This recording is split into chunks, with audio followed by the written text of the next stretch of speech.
sign in. I see where our numbers are rising.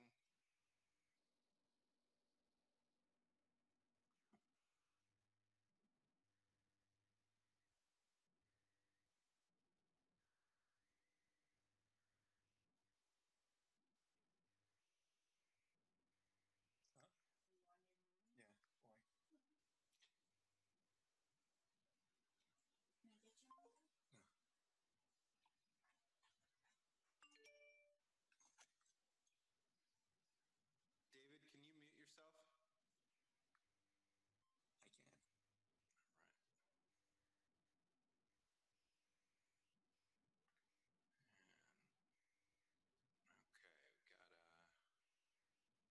Okay, we've got Brad is going to be joining us. Let's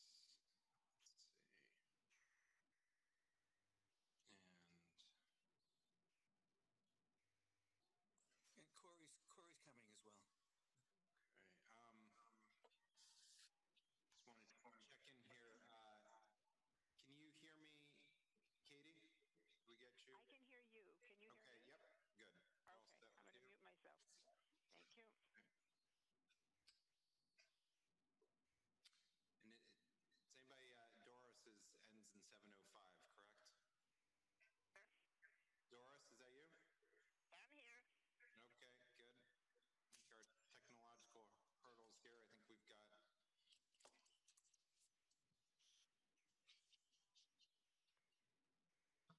just making sure we don't have any board members that have registered in the public side of things. Okay.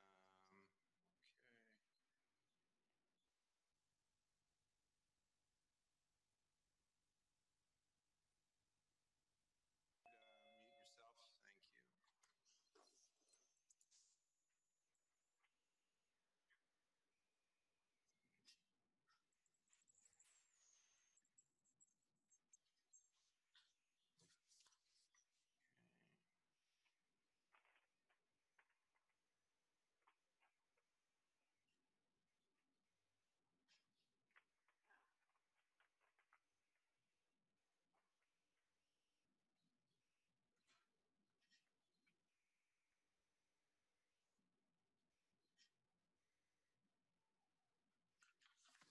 How are we doing on a quorum, Valerie?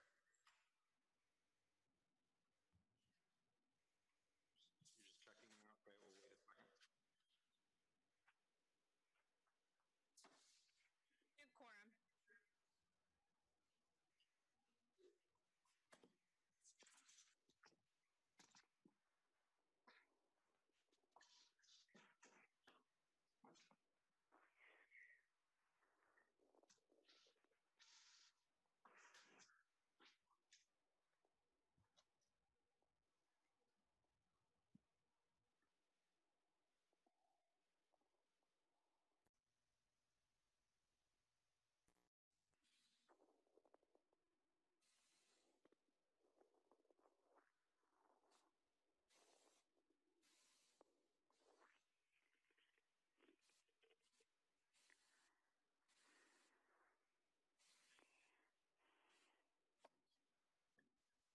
Carter, you're muted.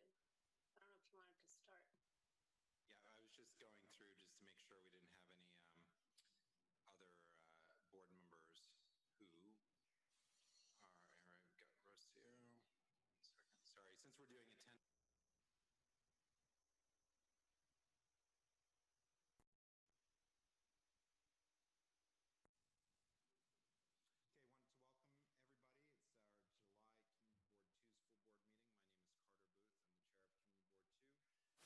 Board 2. We generally start our meetings with attendance, and Valerie is going to be, Valerie De La Rosa, our secretary, is going to be taking attendance, and I'm going to put into the chat a link to the documents that we'll be discussing tonight. So Valerie, do you want to start?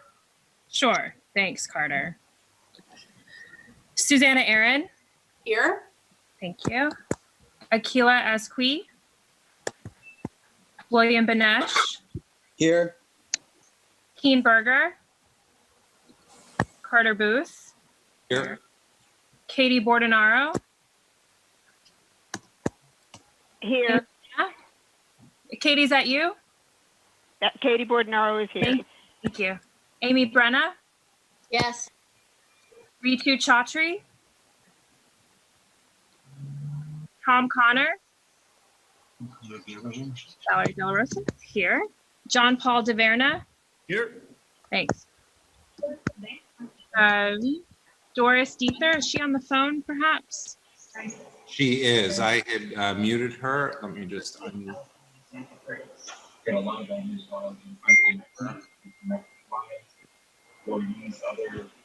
Doris, you here? I'm here. Hi, Doris, thanks. Bob Ely, gotcha. Laura Fitzgerald, someone talking in the background maybe, or, okay. Mara Fitzgerald, Cormac Flynn, Joseph Gallagher, Here. thanks. Wayne Kawadler, Here. thanks.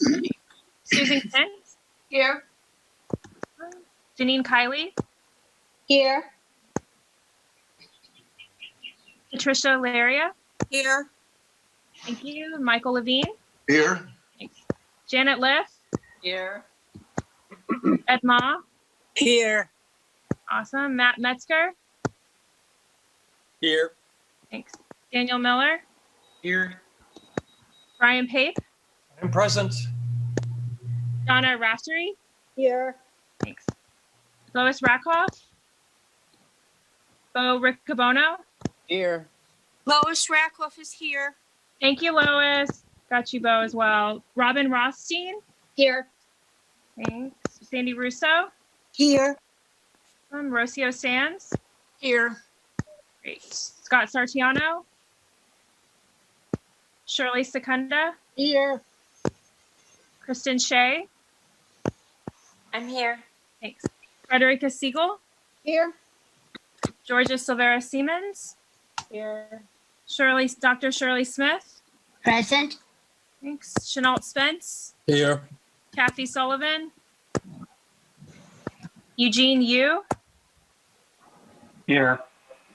and Susan Wittenberg, Here.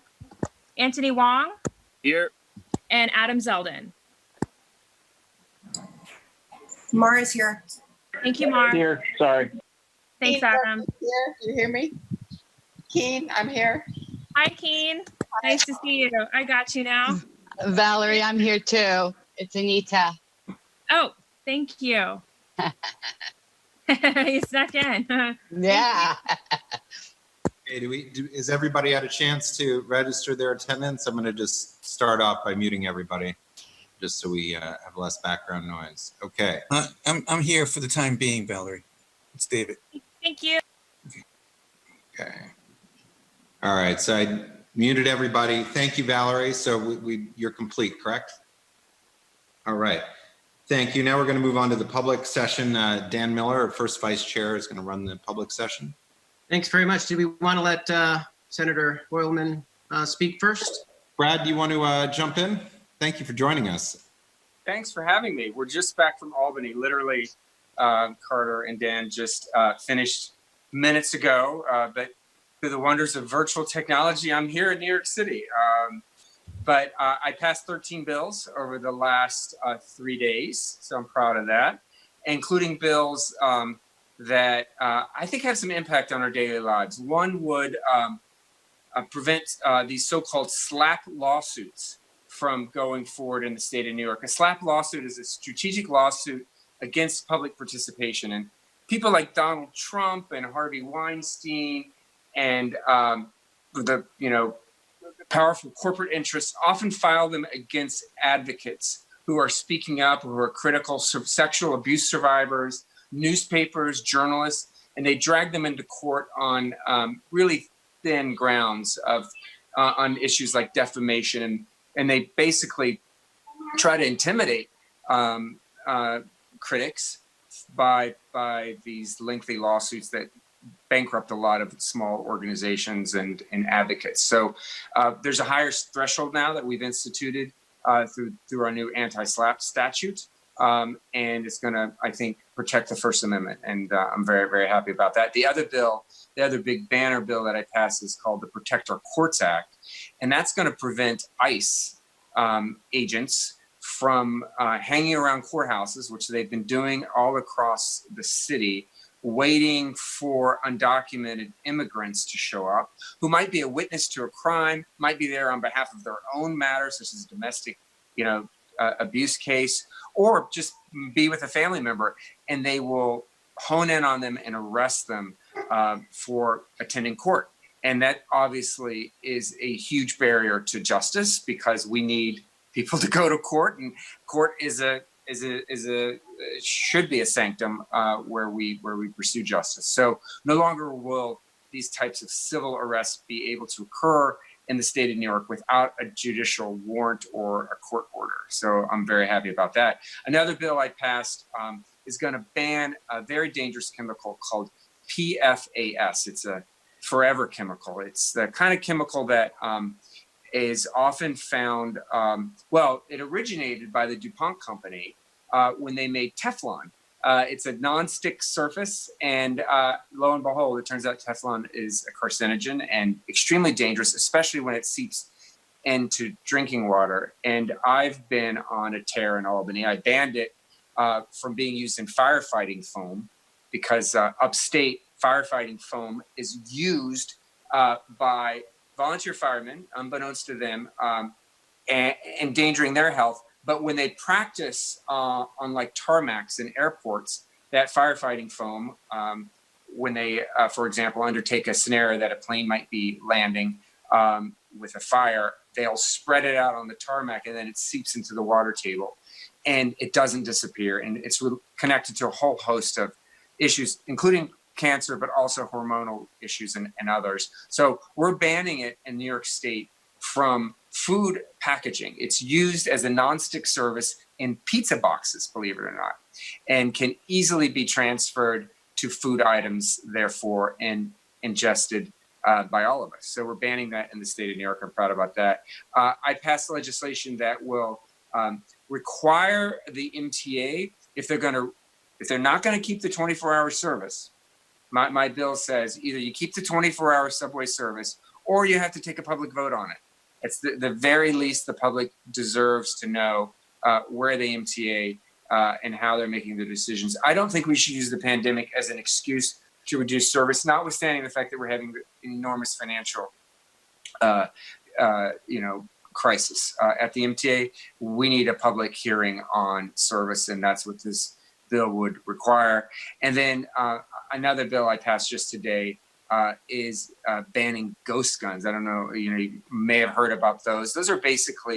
Ghost guns are basically guns you assemble at home without serial numbers. So they're not traceable by law enforcement.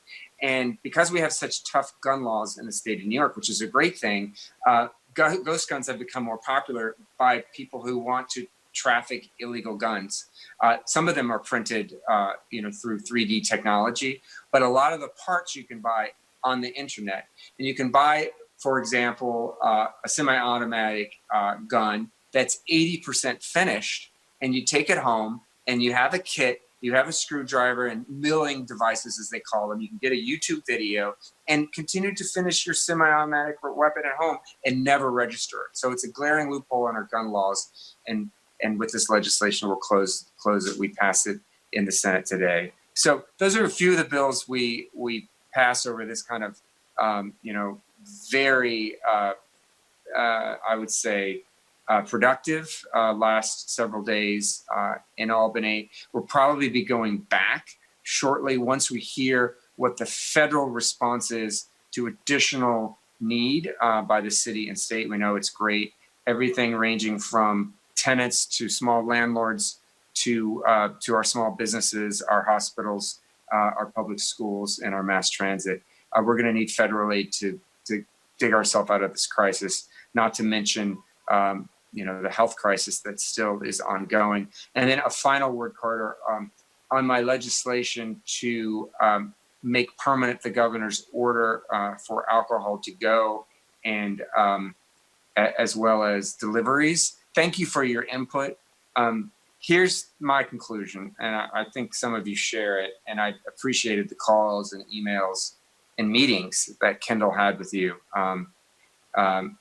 We're putting that bill on ice right now, given the really disappointing response by many patrons who are violating social distancing laws and causing havoc on our blocks. We're going to, continue to evaluate it. The governor's order still stands. We'll have time to reassess it once we get a more clear sense of how enforcement is going to be handled. There's a lot of concerns on both sides. Some restaurants are being, issued summonses, and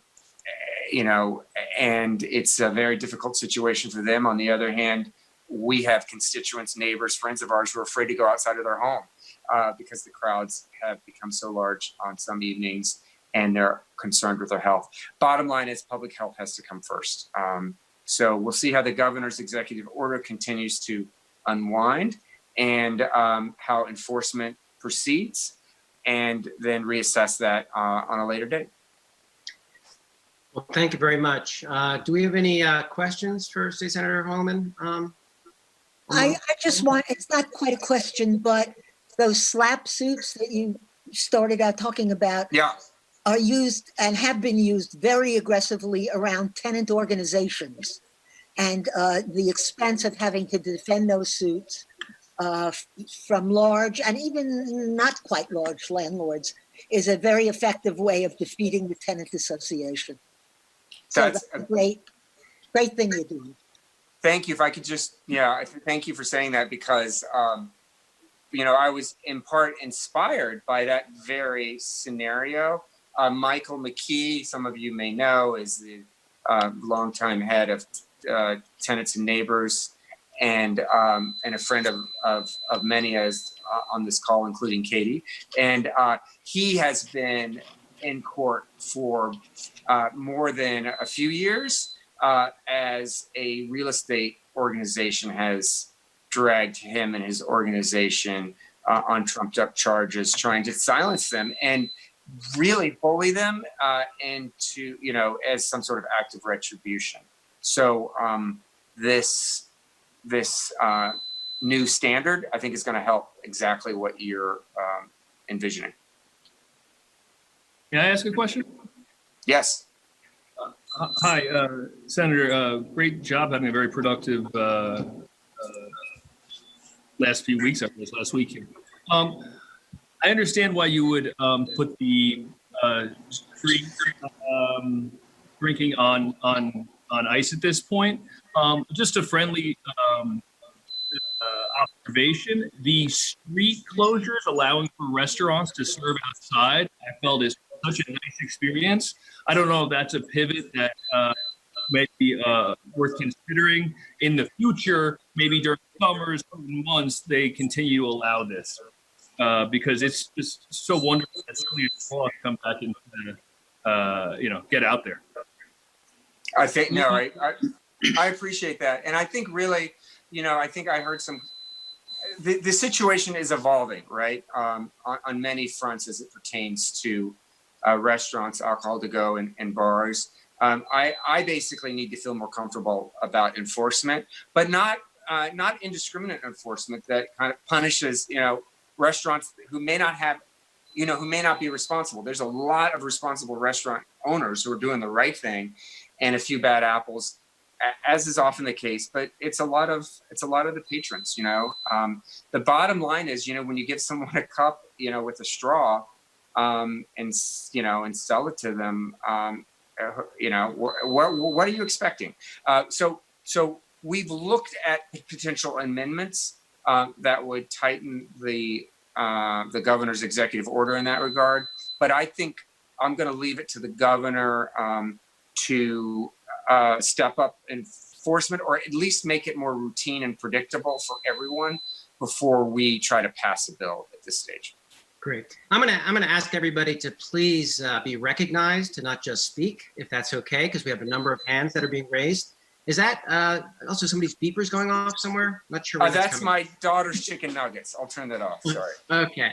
We do have 3 more questions from you from the community board. I'm going to recognize, no, not you yet, not yet. Sorry. I'm unmute myself. Matthew, and then William, Shanat, and then Ed. Okay, so let's wait in that order. So let's wait for Senator Hoylman to get back to his seat. And then Ed, let's go ahead and mute you. Let's, if we can mute Ed for now, and then unmute Matthew. Thank you. I can't see whether the center is back. I'm back. Oh, you are. There we go. So first of all, thank you so much, seconding Katie. Really exceptional work as always. I am not one, frankly, for hyperbole. So it's always been annoying when people talk about the destruction of the democracy and, you know, fears of a totalitarian state. I think those people may have been more right than I would have admitted previously. I'm deeply concerned about the idea of federal agents being deployed to New York City, New York State, Buffalo, anywhere.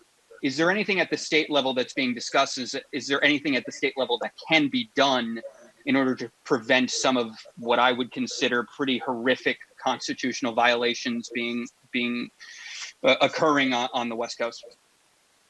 Well, at the state level, I think it's a continued, focus on, I'd like to think the Protector Quartz Act sends a message to the federal government and to our judiciary to keep our courts, free of that type of harassment of litigants and witnesses and family members. But I honestly think most of these bigger picture issues are going to be decided in November, and urge everyone to participate in elections, no matter what their political preference is. This is a crucial time, as well as fill out the census. We are, it's a bit of a non sequitur, but not. We are less than half of where we were 10 years ago in our district census count. And that is really frightening because we're losing, for every person who doesn't fill out the census, it's a few $1,000s that in direct federal aid that we're going to lose. So I would, I'm going to be stepping up my public campaign in connection with that. I sent out mailings and put it in my newsletter. It's in my newsletter this week. But we have to do, I think, an all hands on deck approach before we lose out on lots of federal aid. And then finally, I would say that New York's doing the issues around policing, I think, are important. The reforms that we've instituted, such as the repeal of 50A, just this session, to make no longer will police personnel records be secret, I think goes to the issue of trying to instill more trust in the local community. So hopefully we won't end up with a situation like you have on the West Coast. Great. Thank you so much. And then William? Yes. Hi, Senator Hoylman. Thank you so much for the update. I was really glad to hear about the bill that you passed banning PFAS in packaging. Thank you. Something that people don't know enough about and haven't studied necessarily as much as they should. But my question's in further regard to that. I believe in 2017, the Clean Water Infrastructure Act called for further investigation into PFAS contamination in water. And I was just curious whether in this latest discussion of PFAS for packaging, was there any further discussion of enhancing our water infrastructure kind of to better filter out PFAS? Well, speaking of PFAS, there's a great movie called Dark Waters, which I think is streaming now, starring Mark Ruffalo. And it really encapsulates the whole PFAS environmental crisis. Takes place in a town not far from where I grew up in rural West Virginia, Parkersburg, West Virginia, which was contaminated by a PFAS plant. But here in the state of New York, we had our own PFAS debacle in a small town, and resulted in a lot of people who may develop health conditions down the road, including infants and children. But one of the things we did pass this session is a bill to make illegal dumping a felony and to really toughen those penalties. You've seen this kind of wanton dumping in places like Long Island, where it's sometimes just seems to be the cost of doing business. But we've now made it a felony, and even though we have to protect our water infrastructure through those types of efforts, we passed a Mother Nature Bond Act that is going to be on the ballot in, I think, 2 election cycles that will, if approved, provide billions of dollars in addition to, what we're doing already in terms of environmental efforts to protect water infrastructure. So those are a couple of things on the horizon. Thank you. Great. Chenault is next. I just want to let everyone know that questions are only reserved for the community board members, and it won't be open to the public. So if you do have your hand raised, it's not that I'm not going to call on you, it's because that's not what we do on a community board, full board, but I encourage you to write directly to Senator Hoylman. Chenault, you have a question? Yes, the question is on masks. And it relates somewhat to the bars and less to the restaurants. We see every day from Dr. Fauci on down about the importance, yet it's simply not working to say it's a good idea.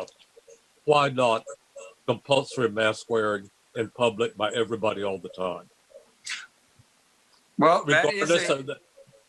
it is a law through executive order. You are required to wear masks in public places. So is the street a public place? Yes. Yes, it is an executive order by the governor. Then it's the enforcement. And as you know, Chenault, it's always the enforcement. And we saw that in some places, enforcement has been, indiscriminate, targeted at certain communities. On the Lower East Side, a young man of color was thrown down by some cops, apparently because he wasn't social distancing or wearing a mask. So it's tough. It's a really tough issue. Some colleagues of mine had legislation to criminalize it, to basically codify what the governor has said through executive order. You have to wear a mask to get on a subway train. That's in place. You have to go. You have to wear a mask in a public place. If you're beyond 6 foot of someone, the executive order does give you some leeway there, which I think is reasonable. But essentially, we already have that law. But you know what? It's not working. And I'll tell you what, Chenault, I saw a group of cops tonight. We were walking through Union Square with my daughter, and out of the mouth of babes, she turned to me and she said, "Daddy, why aren't those policemen wearing masks?" And none of them were. And it sets, I think it sets a really bad example. I got to be honest. Well, I yelled at the mannequin outside Tito. Chenault, we're gonna keep moving on because we have a long session tonight. But we're gonna put you on mute. Okay, we got Ed Ma has a question. Yes, thank you. I think Senator Hoylman already relate to the answers the question relating to federal troops overstepping the local autonomy. I think has a clear answer. Yes, thank you, Senator Hoylman, for help. So many legislation instituted by you in the past few weeks, and regarding the public health. Thank you very much. Thank you. Sure thing, Ed. Good to hear from you. Okay, so actually, Senator Hoylman, we actually have 2 speakers, public speakers, that are speaking about a bill that I believe you wrote. That might be interesting for you to stick around, since we're going to talk about Senate Bill 8392. We have a Leslie Clark. If we can make her live. I know Leslie. We've spoken about it. Great. So Leslie, you wanted to speak publicly. I'm giving you your chance if you're around. Yes, can you hear me? Yes, we can hear you. I just want to let you know the rules are that you have no more than 2 minutes. Yeah. We'll be keeping a timer on you, and I don't want to be rude, but I will interrupt you after 2 minutes. Thank you. I'm not going to talk for 2 minutes. I believe that the agenda item was the resolution that you had written, on this subject, and so I had prepared just comments on that resolution that was written by the SLA committee. I wanted to support the resolution because I think it very accurately reflected the testimony in two different SLA committee hearings against the bill, the unanimous opposition by residents at both of those hearings. I also supported the resolution because it admits that New York State Liquor Authority currently has no ability or legal mechanism to enforce transgressions by patrons drinking in the public domain. And I hope we can also admit now, after 4 months' experience, that there won't be any enforcement mechanism under any future bill, such as the one that Senator Hoylman has proposed. There simply is no enforcement mechanism. The only way to control takeaway drinking is to not allow takeaway drinking. That's why we have alcohol beverage control laws in the first place. I believe the governor's executive orders have basically gutted the ABC laws. And I am opposing Senator Hoylman's bill and in favor of the SLA committee resolution, because I think that that bill would also gut the ABC laws. Thank you. Thanks very much. And then one other speaker on this issue is Elizabeth Sabo. Oh, could I just say something? Isn't everyone glad that Jeans is going to get a lifeline by having an outdoor cafe? I wanted to thank the speaker for his efforts in that regard. That's really great. One more speaker, and then we're going to go to Gail Brewer after this one public comment. Hi, Elizabeth. Yes, hi, Elizabeth Sabo here. Hi, I'll be brief. I want to offer my support to the very clear and detailed resolution that you've prepared that so emphasizes the problems that this particular bill offers up. I just want to add for the record that I find that this bill is so egregious, not only in terms of health and safety, as we've all been witnessing and detailing, but also in terms of going forward. I think that it really holds the potential for an expansion in alcohol-centric culture. I have visions of Potterville and It's a Wonderful Life or Bourbon Street. And I don't think that we need that. I think that there are other ways to secure revenue for New York State that do not involve alcohol. And I think that if we were to put this to a referendum on the ballot, that most of New York City residents would agree. So at any rate, thank you so much for the clarity of your resolution. And while I appreciate that this bill right now is on ice, I would prefer the language in this particular case that it's tabled, if you follow my visual there. So thank you very much. Great. And we have... Okay, it's tabled. Okay, thanks. Thank Brad, you. any other comments before we move on? Yeah, I think I hope my neighbors and the board members recognize that New York State is in a $15 billion deficit. And what I was trying to do was provide some sort of economic lifeline to these businesses, many of them who are so cherished in our neighborhood, like Jeans, like Knickerbocker down the block from me, for example. Some of them have been here a century or longer and are disappearing, like Nick's, which is a great vegetarian restaurant at University Place, through no fault of their own. So this was an idea to try to, formalize what was in place, which was working, initially. And then we saw the explosion of violations of social distancing and people not wearing face coverings. So like with a lot of legislation, what you do and what I did, you introduce a bill and you get public input. You don't introduce a bill and just plow ahead. And that's not what I was trying to do. I think, though, it's a bit of a fantasy to think that there's going to be, checks from the state of New York given to struggling small businesses. It's just not going to happen that way. And that's a sad reality of the economic situation, unless we can get something from the federal government. But we're going to keep fighting for that. And I really appreciate the feedback from everyone on this legislation. Well, thank you very much. Understandable. Thanks. Thank you. What you're doing. And had Board President Gail Brewer. Thank you very much. Can you hear me?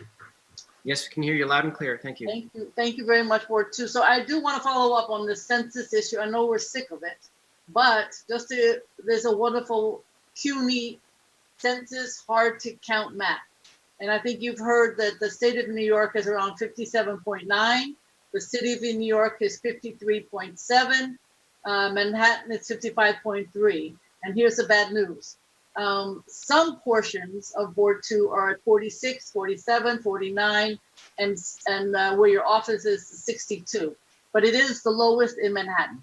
And it's partly because people aren't here. It's not Harlem, it's not Washington Heights. It's the East Side and Board 2. So on July 31, with the US Census and people who have iPads, from 4 to 7, we're going to be walking around the Soho community, and we will make sure where we meet, we will let you know, and we would love to have people join us, but we will have people who have the census on their iPad so that people can fill it out right then and there. Now, this is not an easy, I don't know if it's going to work. We have done in Harlem, we did a huge drive-through last weekend, and we got quite a few people because of the noise and the hoopla. But we could use all the suggestions, but you really are very low, and it's just because people are not filling it out because they're not here. So I'm letting you know you're at the bottom of Manhattan, and we certainly need to get it up because you're bringing, not just you, but the people who have left are bringing the whole borough down. Number 2, I just want to respond to this mass drinking without being specific, but I sit on the Governor's Recovery Task Force along with other borough presidents and labor and business and the mayor's office and the speaker. And the governor is pretty serious about what you're describing in terms of the drinking and the no mask that's not supposed to be happening. So in the past, the SLA has been doing education and quote unquote visits. The governor's office is not putting together a very serious interagency task force. I must admit, if I was a business, I would not be messing around. And Manhattan and Queens seem to be the epicenter of not doing it right. I am all for the small business. I am all for outdoor. I want these businesses to survive as much as anybody. But this is a no joke task force with about 7 or 8 agencies involved, just so you know that that's happening. I just want to talk about schools and childcare. I just got off the phone with a friend of mine who's a principal, and I'm very concerned. I have, some hope for the chancellor and the mayor and everything, but I'm worried. I was worried last semester. 178,000 summer school kids, and I believe 36% have not opened their device. So it seems to me, and you are educators on the community board, and there may be principals and teachers listening, but my friend who's a principal said that he's not sure. Most of his teachers are not coming back. He has a very large high school.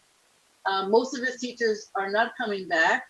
He thinks that his students will mostly be doing arts and support activities in the school, but not necessarily any academics. I don't know if that's true. That's very different than what you've heard from the governor and the mayor. But I know that you are interested in, and you have a great CEC too, but between the childcare issues and the health issues, he said that his custodian, again, a very large high school that should be listened to, has not had direction. And I've heard differently, so that they have not had direction on the number 1 issue, which is health. So I bring this to you as information that I find a little challenging. But the schools and what we're going to do as a community to try to supplement the education. I personally am going to call in my office every principal of every school in the borough of Manhattan, just to find out what they're thinking and if there is hope for something outside, if that's the only way to address this very, very challenging health issue. I know that you know that we did the Black Lives Matter street murals actually in Board 1, and it is on Foley Square from Reed to Worth. But if I say so myself, and if you go to our newsletter today, I hope you get it, you will see also in the chat the most amazing, perhaps, mural ever done. It's got 3 Black artists who were selected by the Department of Cultural Affairs. they were featured in the New York Times, they were featured in architectural magazines across the United States. And they deserve an award and they might get one. So if you have a chance to go see it, you should, because it's very, very extraordinary. I also want to just talk about food. We had one point, it's not necessarily in Board 2, but this is, I think that Catherine Garcia, as the food czar, has done a great job. But I do think that we have an extra million people who don't have necessarily food compared to what we had before the pandemic. We've been focusing on NYCHA and the seniors. And to the credit of the city, they just extended the Fresh Direct contract that we start at the top of Manhattan and go to the bottom of Manhattan every single week. We've been doing it since the middle of March. And we have staff that meet the truck and distribute and work with the NYCHA leaders. The NYCHA leaders have really stepped up. It's a pretty amazing and very fabulous. But the seniors are still struggling all across the city. I'm sure you know that. While we talk about food, I also just want to talk about garbage. As you know, there's no Sunday pickup on the litter. I see the litter baskets piled up. And the weekday cut to sanitation is 65%. So I know that in the communities, this is a huge issue. And I think we have to find a way to reinstate the budget. I know that's a challenge, but I'm just bringing it up. And I'm bringing up organics. The city cut the program completely. I understand that. But to the credit of New York University and a group of solid waste advisory boards, Manhattan and 2 other boroughs, they are doing and have raised funding for a year-long study of how to make the organics something that is able to produce revenue. And I think if the board wants to have a participation in that, we would love to have your input. It is incredibly important. As you know, organics now wasn't making money, cost the city money, et cetera, but it's heavy and it's going right to the landfill. So I just bring this up as something that we're working on. In terms of schools also, as you know, there's something called the Ebt Card, and it's basically for people who get food stamps. People get food stamps, people get funding in terms of public assistance. And the reason I mention it is that there is now a PEBT, which means that every parent and every student at DOE will get $420 added to their card automatically. And if they are not getting food stamps, then they will get a check in the mail. Please, no matter what your income, please do not throw out junk mail that in the month of August might in fact be a check for $420. Now, if you obviously have a card, then you are going to get it added to your card. But if you don't have a card, you might throw out $420 because every student is going to get $420, not every family. So I throw that out as something that you should not forget. Finally, we're working on the issue of housing, affordable housing. I know that this is an endless story, but with ULURP starting again in August, as we understand it, and the issue of affordable housing, we're talking again to all the people and the groups who have been working on this issue forever and just trying to see if we can have a real clear understanding of what is or isn't possible. It certainly came up in the discussions of NoHo Soho and all the rezoning, and it comes up every time anything gets discussed in terms of land use. And I don't feel like we have a solid understanding, particularly in the borough of Manhattan. And if there are challenges like hotels that aren't being used, could they be something for affordable housing as opposed to just sitting there empty? So these are the questions that we are asking ourselves. Our newsletter just came out today. We're doing it on a weekly basis. If I say so myself, it's excellent. I hope you sign up for it. And thank you very much, Board Sue. Thank you so much, Manhattan Borough President. I do have a couple questions for you. The very first one is from Georgia. Georgia, if you could unmute Georgia, please. Yes. Hi, good evening. Thank you, Madam President. I'm really glad that you mentioned the outdoor options for schools. And it would be, there's this really rich conversation happening on social media about this, and it was mentioned in several threads with various folks from UFT. And I'm wondering if you could bring up this concept in your conversations with principals in Manhattan. I think it would carry some weight if it was mentioned by you. And in particular, perhaps schools in close proximity to each other could think about collaborating on outdoor instruction to make it more effective. Thank you very much. Thank you very much. I certainly will. We also have a question from Mar. Hi, Borough President.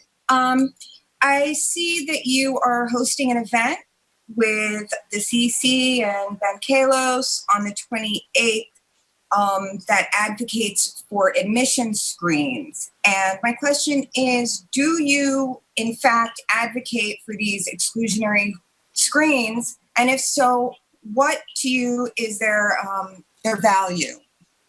Well, I'm one of these people that I didn't know. I know what my schedule is tomorrow, Mara. I hate to tell you. I survive day to day. I can barely know. So like today, I talked about CCRB and I got on. Oh goodness, I didn't know I was doing that, but I survived. On screens, I am, one of these people that actually is very supportive. Often, I'm a G&T. I believe in G&T. That's me. I'll be honest with you. But I want it to be more diverse, and there are schools that are doing that.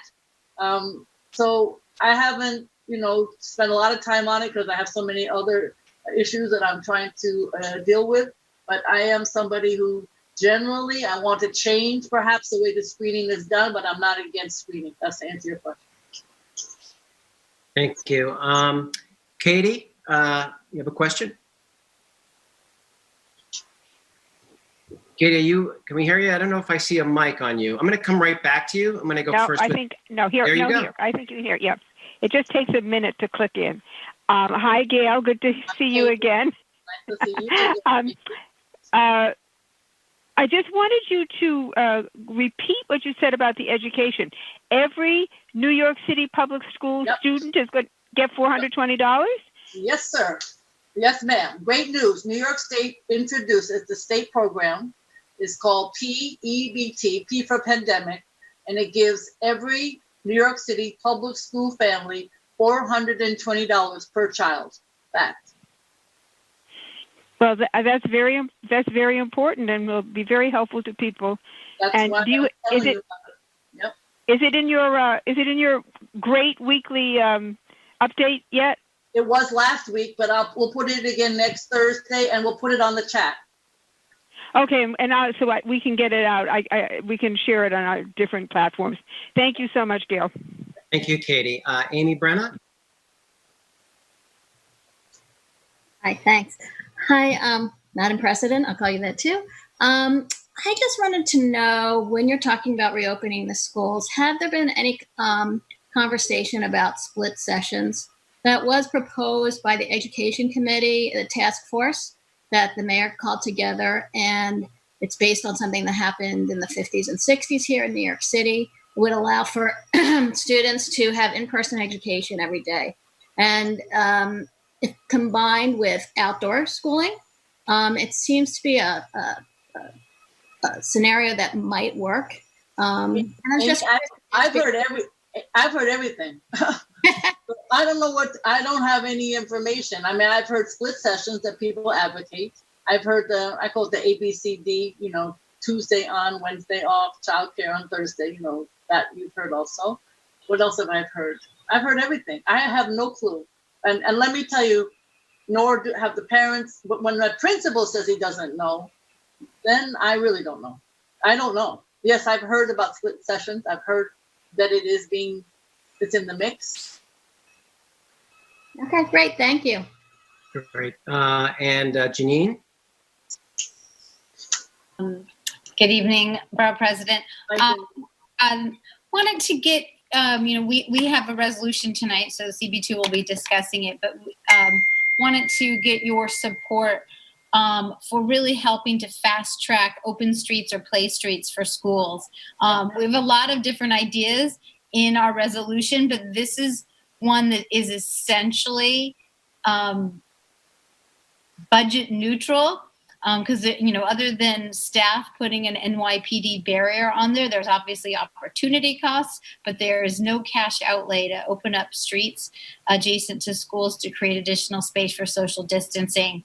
But we need everyone's help to cut through the bureaucratic red tape and make sure some of these things can happen by September 10th. Yeah, I'm very supportive. I've been a little surprised in some community boards because it has come up. When you have a specific street, sometimes you get some pushback from the residents, as you can imagine. But I'm very supportive personally, very supportive. Yeah. We already know that PS3, PS41, Cydia School, and likely 75 Morton, and I'm sure others have specific streets in mind. So I'm 100% supportive. Okay, thank you. Okay, let's see. It doesn't look like, oops, we have one more question. We're out of time. We're out of time. Okay, good. We are out of time. Thank you, Susan. So we're going to move on to our public session. As a reminder, if you want to participate, you need to write to our district manager, Bob Gormley, by 5 p.m. If you don't, you can always write for the following month's full board meeting. But we're not going to be recognizing any attendees without, you'd have to email, and you can find that email on our website. So the very first speaker tonight, and please keep it to 2 minutes, is going to be Jane Carey of the Whitney Museum.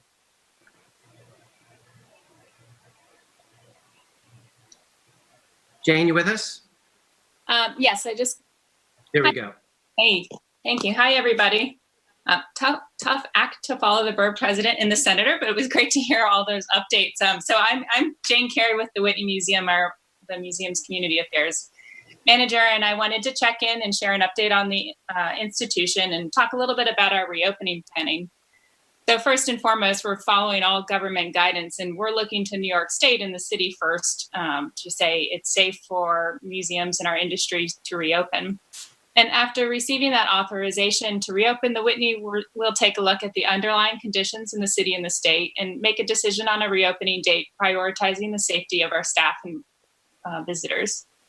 So in the meantime, we are preparing, so we'll be ready to reopen safely once that time comes. And I wanted to share a little bit more on that. Collaborating with other cultural leaders, our Chief Operating Officer, Amy Roth, has launched and is leading a museum reopening task force with 25 other institutions across the 5 boroughs. And together, this task force has developed a set of procedures on topics like capacity management, ticketing strategy for visitors, what the visitor journey will look like both before they arrive and once they're at the museum, facilities management and cleaning and staff training to all have a uniform, safe experience for people that choose to visit the museum once we all reopen. And these procedures are guiding the museum's reopening planning with safety top of mind. So once we receive that approval to reopen and the institution decides on its reopening date, we plan to share out our reopening plans, more on those procedures, our hours, the exhibitions that we'll have on view, and the opportunities for New Yorkers to come and visit the museum. So I'll be in touch with the community board at that time. And in the meantime, we continue to fulfill our mission by offering virtual programs. I'm grateful for the borough president for including in her newsletter that our summer studios program. For 6 weeks this summer, we're offering free online classes for kids of all ages to experiment, create, and learn together with at-home art materials. So more on that at whitney.org. See, I've got 1 second left. Thanks all. Good timing, Jane. Thank you so much for the update. Darlene Lutz.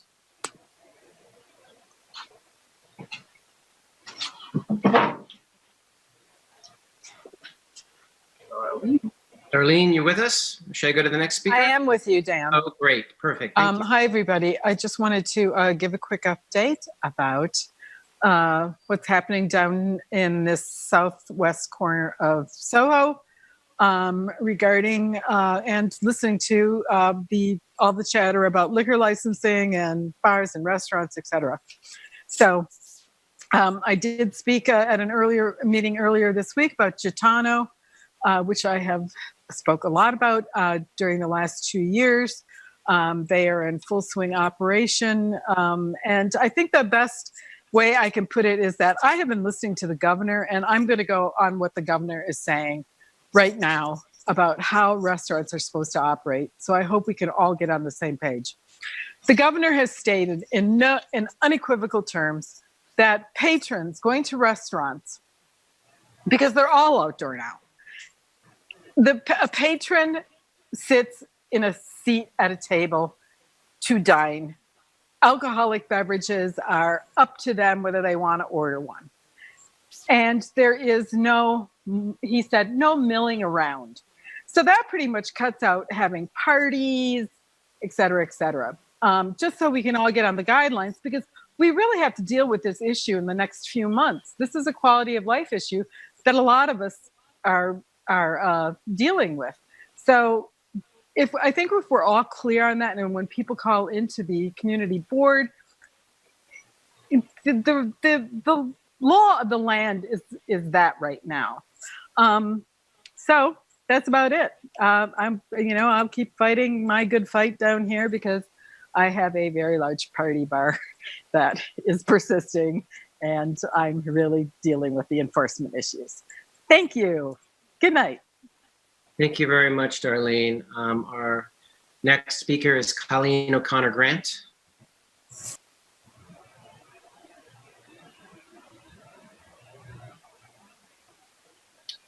Hello, thank you for indulging me tonight. I appreciate your time. My name is Colleen O'Connor Grant. I'm quite new to speaking in public, but I am a public school parent. I'm aware that there is a proposal for providing schools with access to public streets, and I cannot stress enough how much of an information vacuum our public schools are operating within currently. So I'm just here to advocate for providing all our public schools with access to the Open Streets program. It would be a crucial planning tool for our schools, which lack for space. And I'm looking to local authorities, such as yourselves, who are familiar with community needs. And we need your help. You're a governing body. You're already familiar with the Open Streets application program. And I'm asking that you please support providing access for our public schools to the streets that are right outside their doors. In brief, we, in theory, would need the streets for queuing up for drop-off in the morning. We assume there would be temperature checks and information to fill out before entering the building. So you can kind of imagine what the line might look like. In theory, if public school busing is not cut, we need to maintain students 6 feet apart just to line up for the buses. So in brief, I'm not advocating for any particular use. I'm just saying, please support our public schools in giving them this low-cost, logical tool for planning that they need. And I thank you very much for your consideration. Unmute. There we go. Thank you very much. The next speakers, of which we have 5 that are registered. I think let's go ahead and mute you there.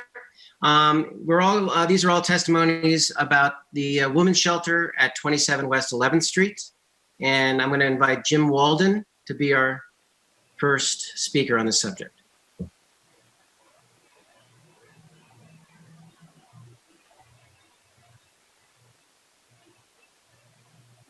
Thank you. Can you hear me? Yes, we can hear you. Thank you, Jim. Thanks so much, Danielle. And I recognize many of you because you might remember I'm the attorney that represented the community when we opposed the NYU expansion years back. So it's nice to see so many familiar faces. I'm here representing a group of community members who are people of good heart and conscience who want to support the city's attempts to deal with the homeless crisis. But they are here to say to you one very simple message: please slow down. There is a lot about this property that needs to be evaluated. And that would be true if it was on any street of any community, and it applies with no less importance to this community. For those of you who don't know, this project was only vetted by the committee in June. There's been very little debate, public debate or input about it at all. The building has 23 open violations. It has no fire exit. It's landmarked. It's not compliant with the Americans with Disabilities Act.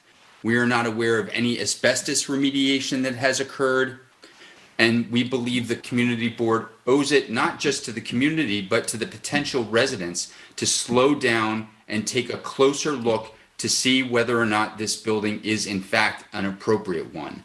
I don't think that there's any chance that you would be able to squeeze 90 people plus 25 staff members in that building, even if it did get approved. But there is a way to bring the whole community together. But the way to do that is to give people a little bit more time, more diligence, more information, and make sure that it's an informed choice by this community board to approve the project. And with that, I just want to thank you very, very much for your time and attention, and hello to all my friends again. Thank you. Harmon Skurnick.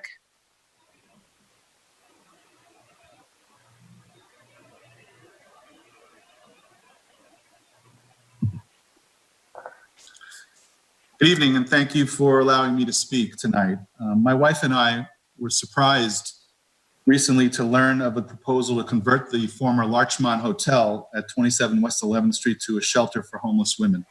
We live in the building just next door to the proposed shelter and are greatly concerned that this proposal seems to be quietly and swiftly moving through the approval process without many concerned residents in the neighborhood having had the opportunity to voice what are valid, serious comments. We, of course, are sensitive to the need for housing of the city's large homeless population, but we just don't understand why, with the city's vast inventory of buildings it owns, that it chose this small building, dead center in the middle of a quiet residential landmarked street in the heart of Greenwich Village for this project. Project Renewal's proposal to house beds for 90 homeless women in this small building, plus a staff of approximately 15 to 25, will have a severe impact on all residents of West 11th Street.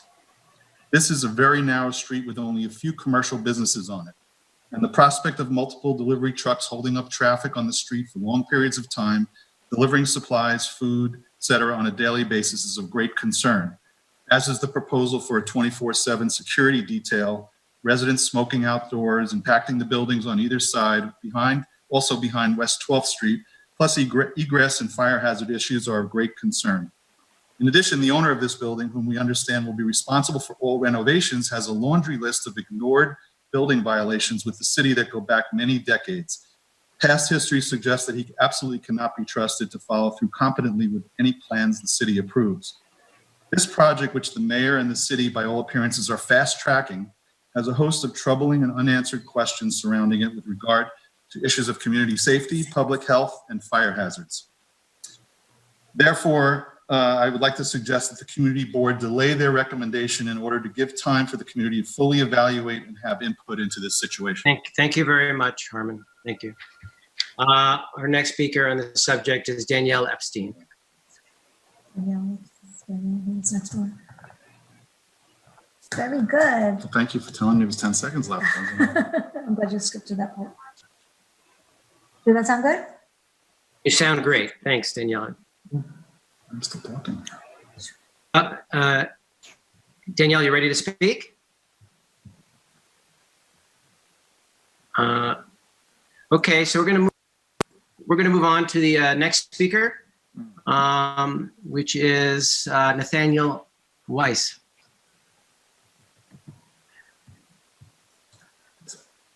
They control that. I can't control that. Well, Harmon. I just unmuted myself. Yeah, there you go. So we're gonna. I'll come back to you in a second, Danielle. But Nathaniel, it's your floor for now. Thank you. Okay, I'm. Thank you for the opportunity to speak in support of the program.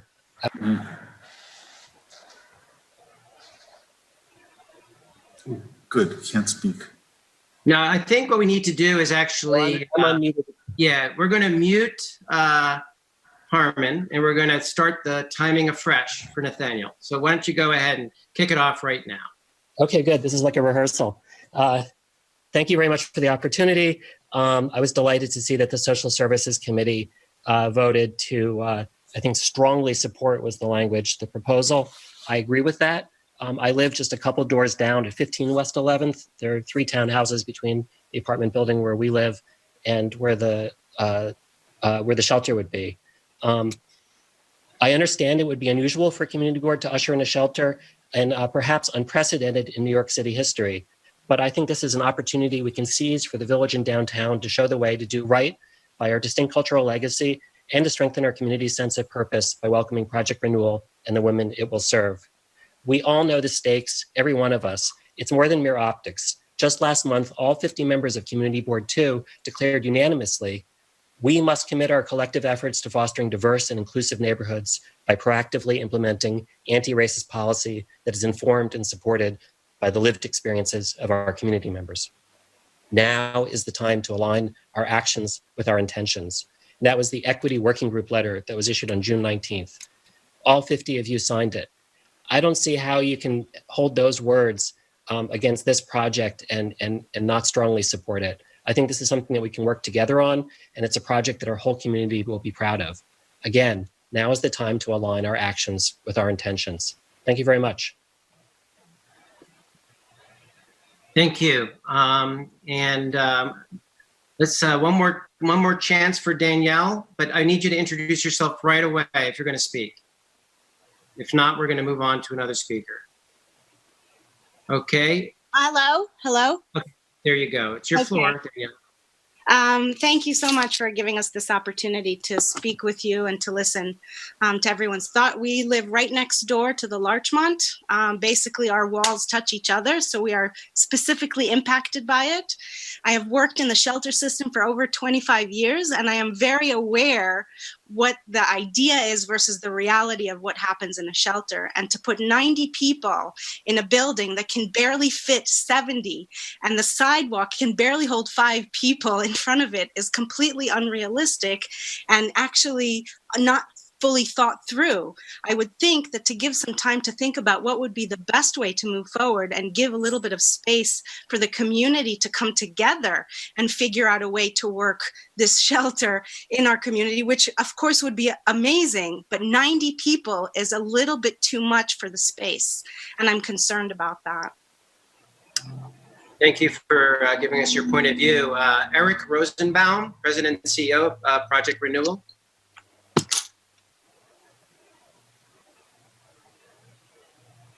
Hello, can you hear me? Yeah, we can hear you great. Thank you, Eric. Thanks.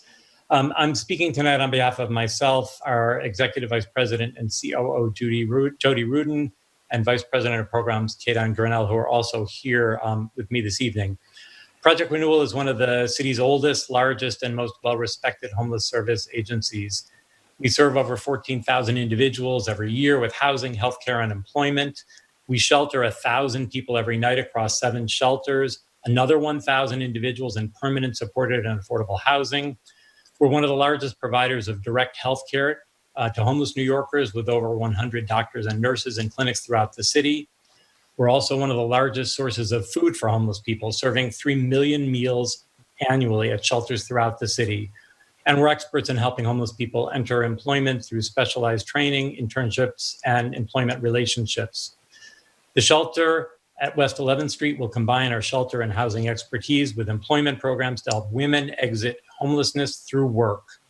We're happy to discuss programming in greater detail offline, and we can share with anyone the presentation that we gave to the Social Services Committee, which the rest of the board members have. We care deeply about establishing meaningful relationships with the neighbors in all the communities in which we operate. And that's why we've been meeting in groups and individually with many of you. We commit to deepening those relationships through the process of developing, opening, and operating the shelter, which we believe will probably take about 2 years. We've heard a lot of concerns about density, quality of life, fire safety, smoking, noise, and congestion. The building will undergo a lot of work and then 2 years before it can open. And that work will happen in consultation and under the supervision of FDNY and the Department of Buildings. With the limited time I have, I can't respond to those concerns here, but we've addressed them to the extent possible directly with people who've raised them, and we're certainly open to more feedback as the plans move forward. Thank you. Great, thank you very much. And Richard Geist, are you with us? I had a question. Oh, I'm sorry. Frederica, please. Yes. To the last speaker, can you tell us how you determined the number of occupants? The certificate of occupancy for the building actually allows more than 90 occupants. But there was an architectural study that was done we're subject to regulations for all shelters that regulate how far apart people have to be. That plus the architecture of the building really set the terms of this. The city, of course, for economic purposes, wants to maximize the occupants of any shelter because it's what makes it economically viable. But they are certainly constrained by the regulations of shelter and the Department of Buildings and the fire department, all of whom have been a part of the process of setting that number. And is it permanent housing or temporary housing? It's shelter. We expect that the women who are there will probably be with us for a year to a year and a half before they move into permanent housing. Thank you. Great. Any other questions? Seeing none, I'm going to ask Richard Geist if you'd like to have a couple minutes to speak. The moderator can tell me if Richard is in our attendance. Hello. Good evening. Can you hear me? We can hear you great. Thank you, Richard. Great. Good evening. Thank you so much. I see so many friends on this board, including Brad, who's just left. I just want to say that to start, I'm scared. I'm scared to talk. I'm scared to talk in this turbulent time. I'm scared that I'm going to be branded incorrectly. I'm scared to stand up for my community. This is the village where the inventors of human rights were born. This is being steamed run right through, and the people I'm speaking to, I just got off the phone with Bill Abramson. He didn't even know this was going on, and he sat on your board last week for a committee. I feel that we have to slow down, as Jim said, but I feel that this has to be discussed through, and we need to find a mediator and not negotiate with the people that are actually doing this. They have their dream, they have their vision, and it's very hard to find the middle with the people that want what they want.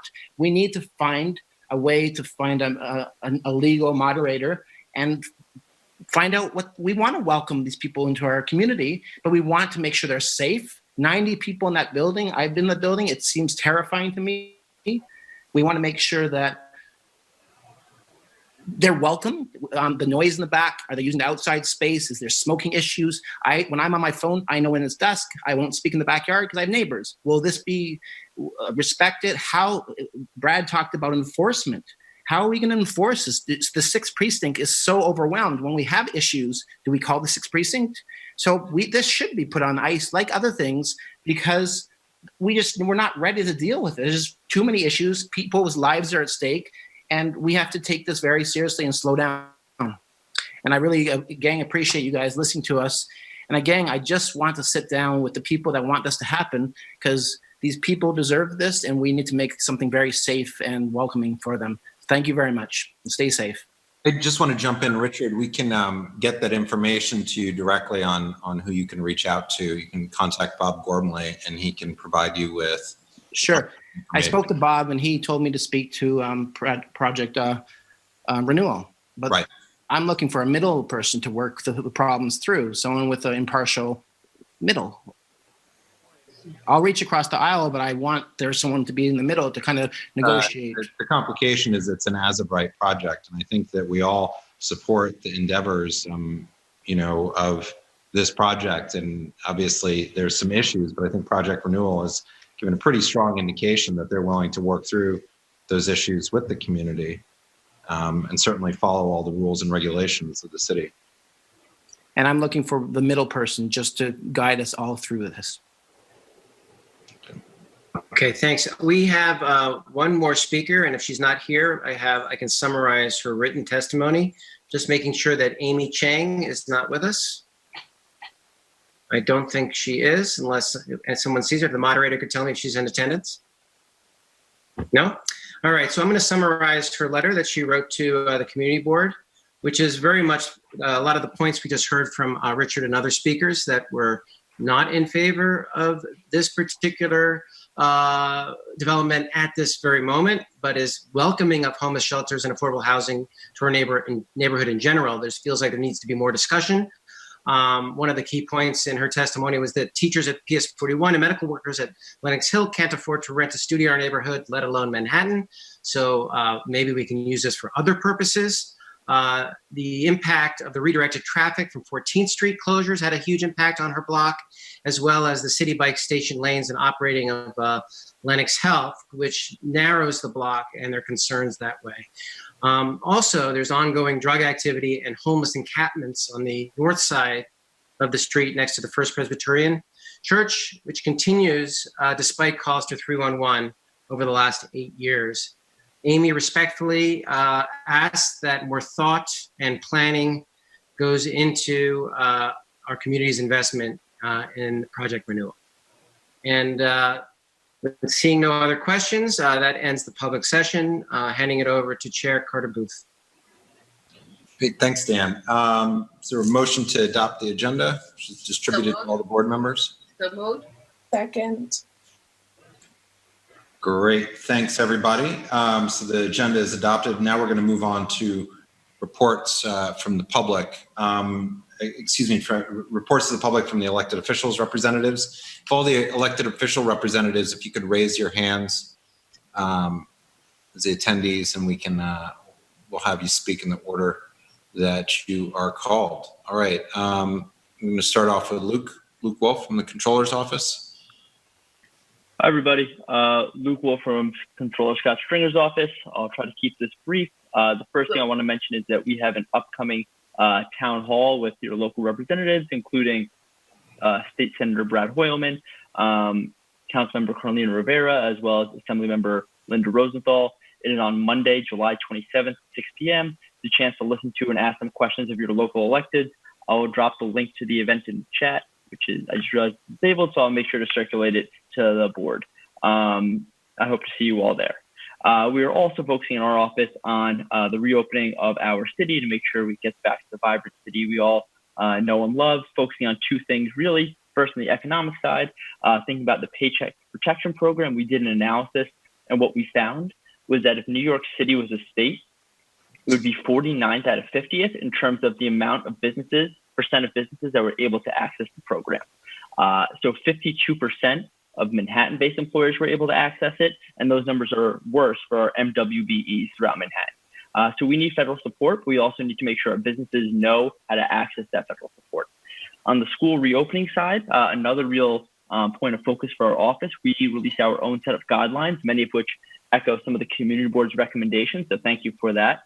But we also sent a letter to the mayor because we have some concerns about what the DOE is planning now. And our concerns really center around 4 questions at the moment. Number 1 is really expanded childcare options for working families, because we know this is not possible without expanded childcare. Number 2 is expectations and standards for remote learning with a focus on live learning, synchronous instruction. Number 3, how are they going to increase staffing to make sure they can support students and the plan can go in place? And number 4, what are the health protocols, access to nurses, what happens if someone gets sick? So I think there's still a lot of outstanding questions we really do want answers to. So those are just 2 things we're working on, and thank you for your time. Great, thanks Luke. Next, it looks like I've got Anthony Drummond. Anthony, how are you, Anthony?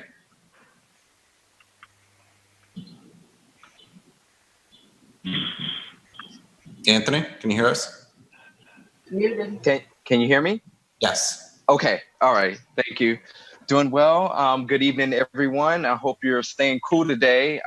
Just want to start off with some of our office updates with upcoming events related to workplace protections now that folks are coming back to work. So the first one, Thursday, July 30th at 3 p.m., Councilmember Chen will be joining the New York City Commission on Human Rights on a forum on legal protection against workplace age discrimination in the face of COVID-19. She is leading on legislation relating to the age discrimination for older workers, but we know it's an issue that impacts New Yorkers across generations. So that's going to be taking place July 30th at 3 p.m. The second Monday, August 3rd at 6:30 p.m., Councilmember Chen will be joining the Department of Consumer Affairs and Worker Protections along with Councilmember Rivera to also discuss workplace laws and protection. And that's taking place August 3rd at 6:30 p.m. Another item on outdoor dining. The outdoor dining program has reached massive success on a few weeks. Our office successfully advocated and expanded outdoor dining to Bleecker between Mott Street and Bowery. This one is an important tool to help our small businesses recover, but we all need to work together to make it work. So we all need to stay vigilant and responsible about social distancing. If you have any questions or concerns about social distancing in outdoor dining restaurants, you can reach out to our office, email at chin@council.nyc.gov. Next item real quick, I just want to touch on our small property owners tax relief bill. With small businesses having to shut their doors and rent burden tenants in need of help, Councilmember Chin has been exploring the tools to help make sure tenement buildings in Chinatown, Little Italy, and the Lower East Side stay affordable. Housing rent stabilized tenants. We're facing rising operating expenses. Family of small property owners and family associations have been asking for some relief. So Councilmember Chin passed legislation to help small property owners who have been affected by COVID-19 to defer their July 1 property taxes to October 15th at a reduced interest rate from the 18% that was originally down to 7.5. And my second to last item, as everyone knows, the passage of the fiscal year 21 budget. After months of negotiation, the city budget was passed by the council on July 1. Met with the preliminary budget that zeroed out the summer youth budget and threatened seamless cuts to safety net programs. Councilmember Chin worked with her colleagues to make sure that funding for seniors, education, health services, and food pantry programs got to communities who can't afford to wait for reliefs. So we were able to restore senior service funding, summer youth programming like SYEP, CUNY ASAP program, and domestic violence services. There is much more work to be done to achieve parity amongst all our city agencies, but Councilmember Chin is proud that we were able to start a roadmap to redefine future policing and public safety in our city through this budget. And my last item, and lastly, in regards to our cooling centers, obviously given the hot weather, they're back. At the start of the summer, Councilmember Chin fought to bring back the cooling centers in some capacity to help seniors beat the heat. In advance of any heat emergency, OEM, the Office of Emergency Management, will update its website with the full list of centers so you can find one near you. And that concludes my report. And I also just want to mention just real quick, I know at last month's meeting, I think Susan, Frederica, if you're there too, I know they asked a question to me to respond back on. I definitely want to get that back to you. So just let me know. Please feel free to shoot me an email or call me either way. And I will drop my contact information in the chat box for you if anyone has any questions. But I'll be happy to take any questions from the board if you have any. Okay, thank you very much. And to the board, I know you guys are not meeting in August, so enjoy your month, summer, well. Actually, we may. Oh, we may. Oh, okay. Oh, okay. Because I understand some boards are not meeting in August, so I thought. But we're going to make that decision in the next few days and let everybody know. But what we may ask is that the elected official offices not provide updates if there's nothing of too much substance in order to allow it to be a business only meeting. Okay. We can move it along for all the board members in a timely manner. But that was one of my few items during my chair's report, but you beat me to it by bringing it up. Thanks, Anthony. And next, I've got Tracy. Tracy, how are you? All right, you're. Hi, I'm Tracy Jackson. I'm Deborah Glick's Chief of Staff, and Deborah is in session as we speak. The Assembly is having a busy session week. And Charlie Anderson is on a well-deserved vacation, so you have him this month instead. It's nice to see you all. We did send a written report, and I just wanted to highlight one of Deborah's bills that passed this week. It's a study bill that will direct the State Department of Health to conduct a study of limited service pregnancy centers. There's ample anecdotal evidence of women visiting centers that present themselves as full-service clinics when in fact they are not licensed medical facilities, and instead they try to shame or dissuade women from seeking abortion care. So this is a study bill that would allow the Department of Health to collect data and get a clear picture of what services they actually offer. Secondly, I'd like to call your attention to a series of hearings that the Assembly is hosting over the next several weeks. on the impact of COVID on a range of topics, including hospitals, voting, the MTA, and next week, Deborah is hosting one on higher education, particularly relevant as colleges are trying to implement their COVID-related plans now in the coming weeks. So all of those hearings are available to be live streamed on the Assembly website, and I urge you to check the schedule, which I provided in the written report, or it's on the Assembly website, and we encourage you to view these hearings. And then finally, I know we've talked a lot about the open dining, and I just wanted to say we've been hearing a lot of concerns about a lack of clarity, inconsistent enforcement, concerns about which city and state agencies are in charge, arbitrary decisions by inspectors about who gets a violation and who doesn't.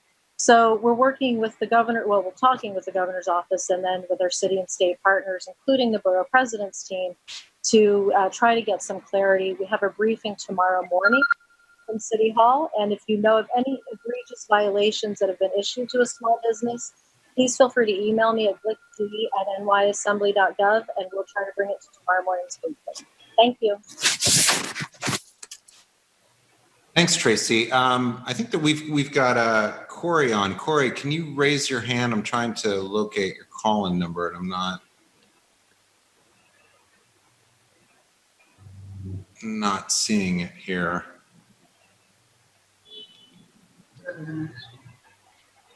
Okay, we're going to come back there. Technical difficulty.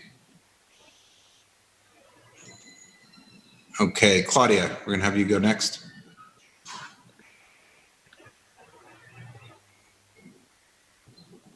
Claudia? Oh, sorry. There you should be there. Hi, can you hear me? Yes, we can. Awesome. This is actually Shivani from Yulene's office. Sorry. I just wanted to provide a couple. No, that's totally fine. It usually is Claudia, so we're pulling a little switch today. But I just wanted to provide some legislative updates. As you guys know, Assembly and Senate are in session, which is good. We're getting a lot of stuff done. So the first thing I wanted to say is that Yulene introduced her new cancel rent bill, which focuses on canceling rent for tenants and mortgages for homeowners, as well as providing relief for small landlords and small homeowners. So the legislation ensures that there's no future repercussions for those who do have their rent canceled. So that's a big one. And then today in the Assembly, we passed both the small font, or the big font legislation, sorry, I should say, as well as the Rivington Act. So this big font legislation makes it so that debt collectors have to contact debtors with the option to have larger size fonts, because oftentimes these debtors target vulnerable communities, especially seniors, by providing a lot of information in really small font that they're unable to read.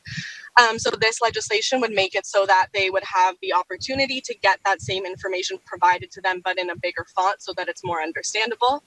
And then the Rivington Act, which is named after the Rivington House in the Lower East Side, basically sets up a system in which the community is informed, and that the state is able to ensure that the same resources are available if they're going to shut down something like the Rivington House. So those are two really great wins. We hope to see them pass in the Senate as well, but passing in the Assembly is obviously a great first step. And then the last thing I just wanted to quickly say is that we are continuing to do our PPE distributions and food distribution. So if you know of anyone who needs help, or you need help, please feel free to contact our office at any time. Our number is 212-312-1420, and we'd be happy to help with anything that we can. And I think that's it for me, unless anyone has any questions. Okay, I don't see any questions. Thank you. Next is Eliana. Eliana, would you like to speak?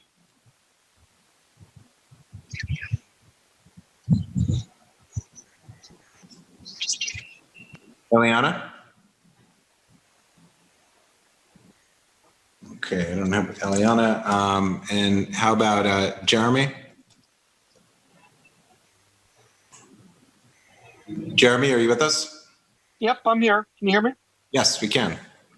Great. My name is Jeremy Unger. I'm the Councilwoman's legislative director, and I am here covering for Iraq, who is unavailable today, but really excited to talk to everybody, give a couple of quick updates, not to beat a dead horse about the open restaurants, but we've heard many of the same concerns. We're actually working on a response to DOT and the administration in the letter, kind of talking about all the different aspects of open streets, open restaurants. I saw you're working on the resolution on open streets for schools. So really excited to kind of see more of that. And then again, any more thoughts you can share there, really appreciated. In addition, the councilwoman has been working on a couple of different issues over the last few weeks. One issue obviously was the election we just recently had that I think is having votes still counted as we speak. The councilwoman actually met with the New York City Board of Elections Commissioner Mike Ryan today to voice a number of concerns to him directly regarding the operations that happened, and basically calling for a number of changes to be made so that we don't have the same issues happen in November, particularly providing more early voting sites, drop-off boxes if possible for absentee ballots, and maybe most importantly, a tracker so that people can identify where their absentee ballot is in the process, so they make sure they get it on time and that it's getting heard and actually counted. And then finally, a quick update on a local issue I work on a lot. I work on transportation for the councilwoman. I know there's been a lot of concerns from folks in CB2 about the busway and the way that DOT went about making that permanent. We conducted a walkthrough with a bunch of CB2 residents in December, brought up a lot of improvements that we wanted made to the program, street sign changes, marking changes, some potential traffic pattern changes that residents brought up that we communicated to DOT. We are continuing to follow up with them about that and really making it clear that those kinds of things need to really certainly be implemented, especially considering that the program was implemented much earlier than the deadline previously. So we are continuing to advocate around that, and if anyone ever has feedback on that program, please let us know. That's all for me.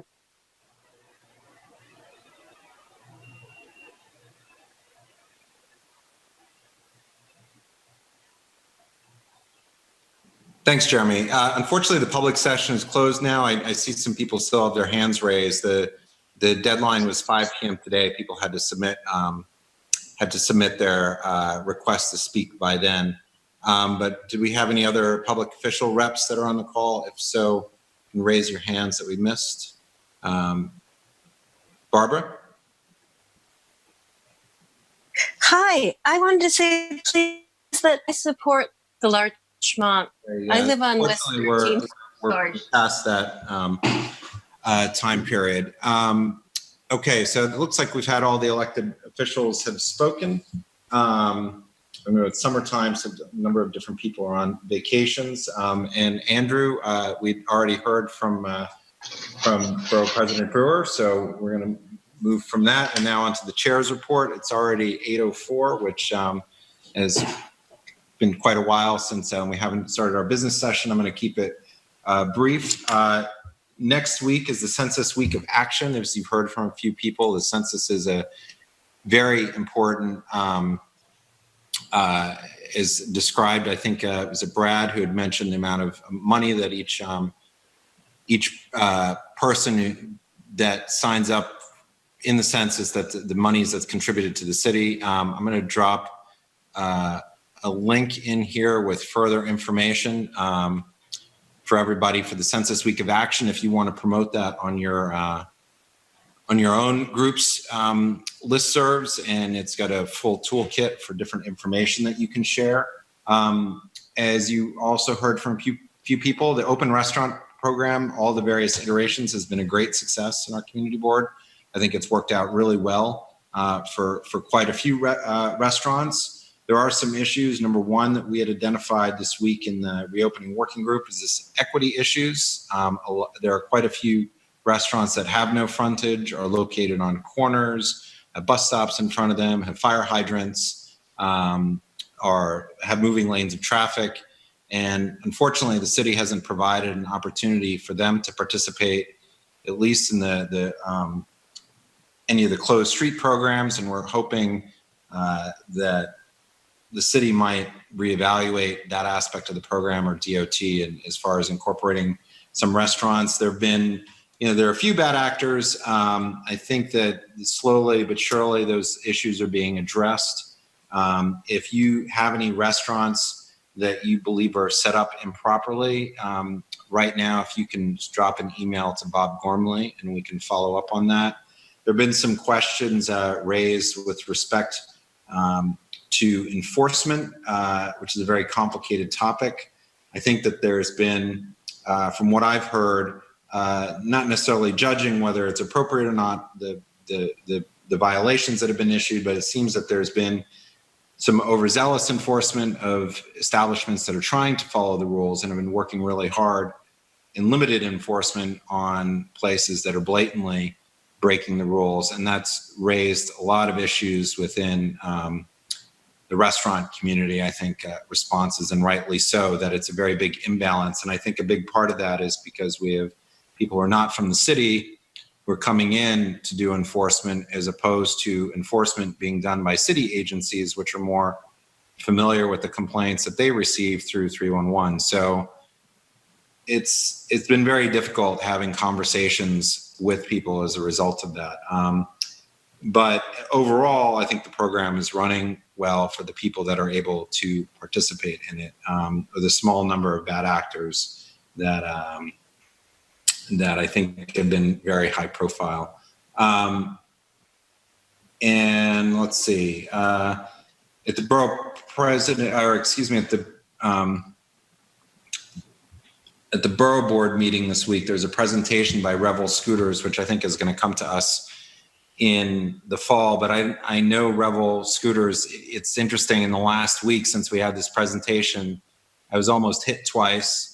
And, the level of the operator's skill level, their Class C motor vehicles, a lot of those people don't realize they could lose their licenses for some of the actions and the manner in which they're driving.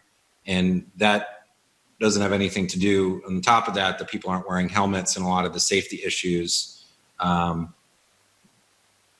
I think going forward, Bob, we can find out some more contact information. I think that I read in the newspaper, they suspended 20,000 riders, but it's Dan Miller told me that he just saw somebody riding down the bike path on the Hudson River Park. I mean, there's some messaging that needs to significantly be improved, but it's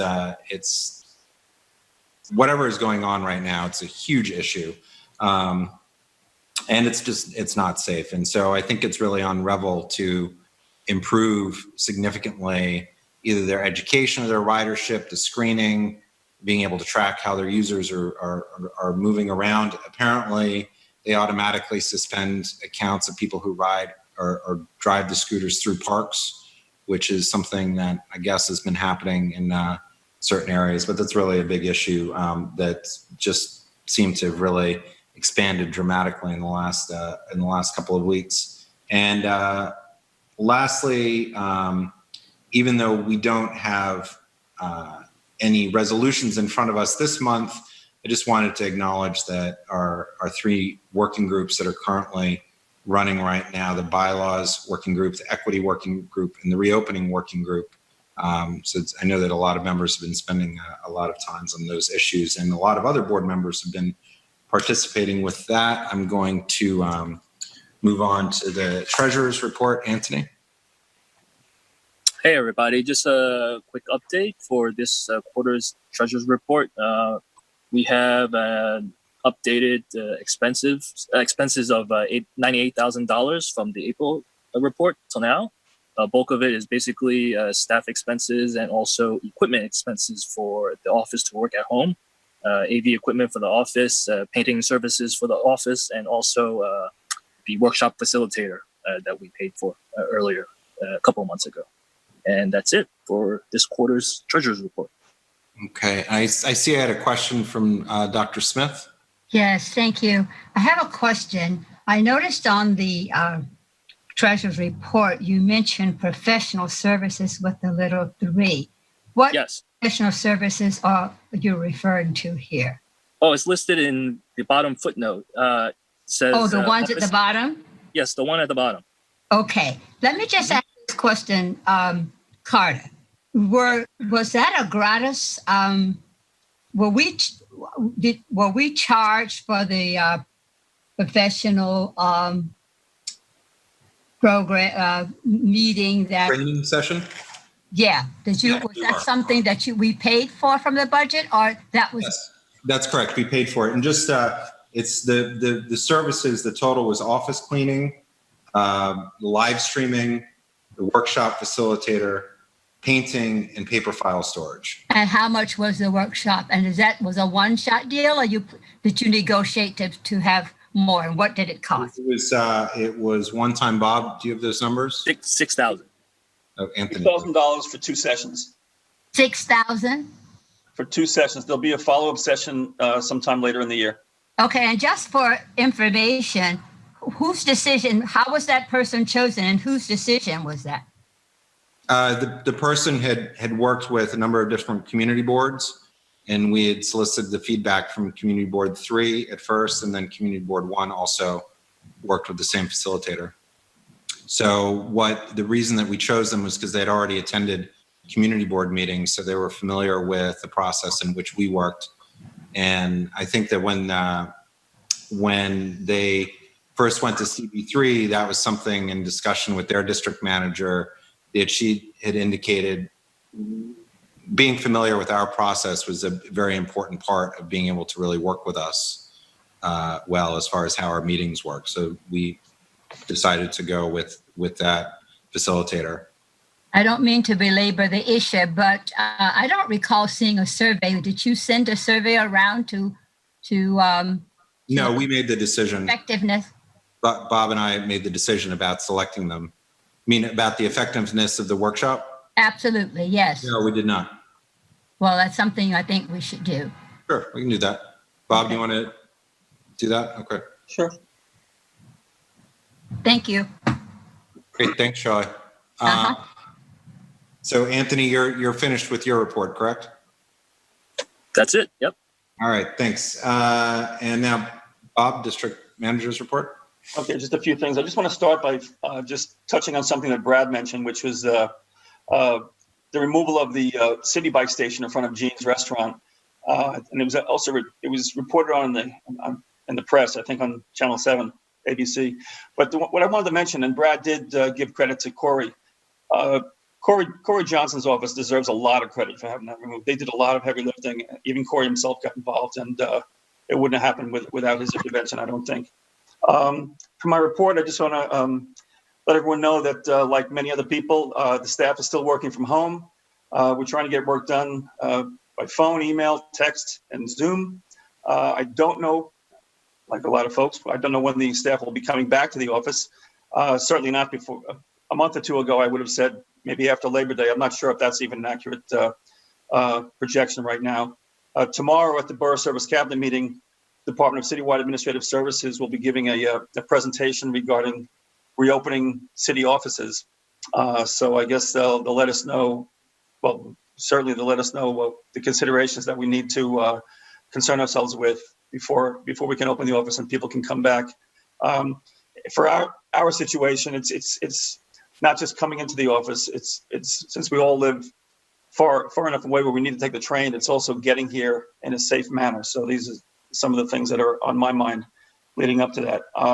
However, I will say that when they come back to the office, and this falls under the category of some of the expenses that Anthony just mentioned, the office has just been totally repainted, and there's some repairs have been made, so they'll be entering a much cleaner, well-lighted space to do their work. Secondly, the Manhattan District Managers have met twice in the past month to review questions that will be submitted that have been submitted by now to the various city agencies in advance of the budget consultation meetings in September, which is part of the budget process that the community boards are involved with. Related to that is our district needs statement, and I've reminded or asked the chairs, as I do every year, to take a look at the district needs statement, particularly with regard to the areas of concern or areas that their committees oversee. But I wanted to extend that to all the board members, and especially the new board members, to take a look at that statement, also with an eye to the committees that you serve on. But also, if you see anything that looks outdated that needs to be changed or added, you should let your chairs know so that we can incorporate that before we submit the document in October. And lastly, I just want to remind everyone to, not that you wouldn't do this anyway, but make sure you take a look at the August calendar, because usually there's just 2 or 3 committees that meet in August and we don't have a full board meeting.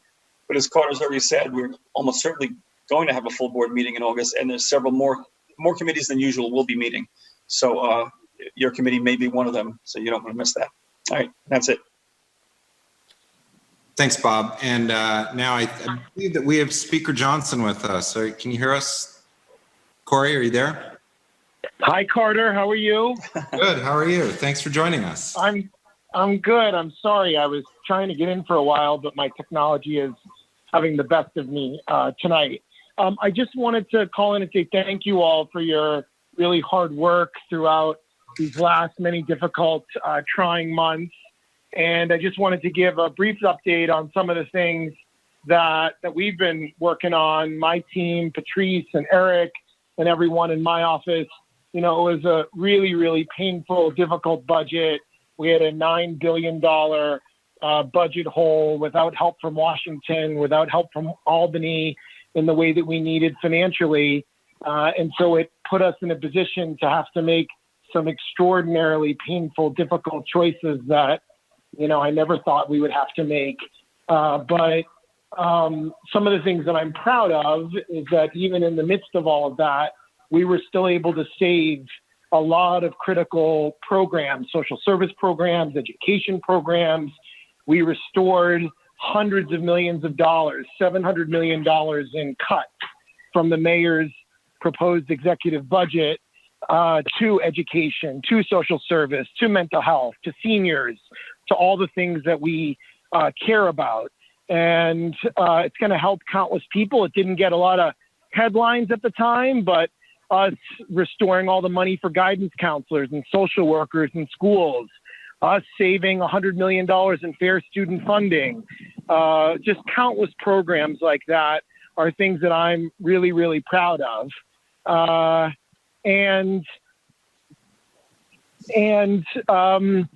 We were also able to get some resources locally. So, we were able to get $1.5 million for upgrades and repairs to the Bleecker Street playground, which we all care about and love so much. We were able to secure over $600,000 for technology in local schools for computers and iPads and things that are going to be more important than ever now.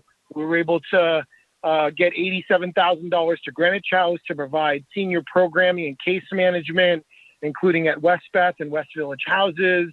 We were able to get some money for the NORC at West Beth, $11,000. And then all of the local money that we give out every single year, we're able to keep that money basically whole to all those organizations, those nonprofits, those providers. So I'm really proud that in the midst of a unprecedented economic situation, in the midst of a global pandemic, which all of us know how the last 5 months have been, we were still able to do some of those good things in the budget a few weeks ago.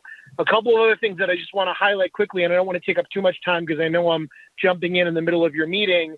I just want to say that I've been working, and I know my team has around the clock on trying to help Jean's Restaurant. And I got on the phone with the mayor personally last week and made the case of how we needed to help them. So Jean's is going to be helped. They did come up with a compromise. They are going to be able to open up outdoor seating. I similarly have been trying to help Bus Stop Cafe over near Abington Square.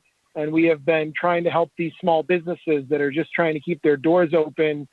Jane Street between 8th Avenue and Hudson, they requested to be a street that could be open for restaurants. There are 3 restaurants on that block. Tomorrow, the mayor is going to announce that is going to happen. That's at the request of the Jane Street Block Association. So that's going to be a very good thing for the Jane Street Tavern and some of the other small businesses and restaurants on that block on Jane Street. And then lastly, I want to just mention that we are getting some more bus countdown clocks. There are 2 more bus countdown clocks that are going in, one at West 10th Street and 7th Avenue, and the other one at Bleecker and 8th Avenue. Those countdown clocks should be installed soon and be functional. It builds on some of the earlier bus countdown clocks that we've put in. I know that there's a Village Block Association cleanup day on Saturday, August 1st, that I hope people will participate in. And then lastly, my office has been working closely with the Department of Health and Sanitation and Parks on rat mitigation efforts in the West Village and in the South Village. And during the upcoming months, my team is going to be doing a series of walkthroughs with those 3 agencies, the residents, the building owners, the block associations. Of course, we want the community board to participate to try to help prevent some of the rampant rodent infestations that we've seen in some of the local parks and on the side streets. So there's a lot more I could talk about, but I just wanted to give you some highlights of some of the things that we've been working on and some of the things we're able to do in the budget. And as always, on CB2 for your leadership during these hard times and your partnership with my office to continue to work on behalf of the residents in Community Board 2 and for the small businesses. So I just wanted to thank you so much for having me tonight. And again, I apologize for interjecting in the middle of the meeting and not making it earlier.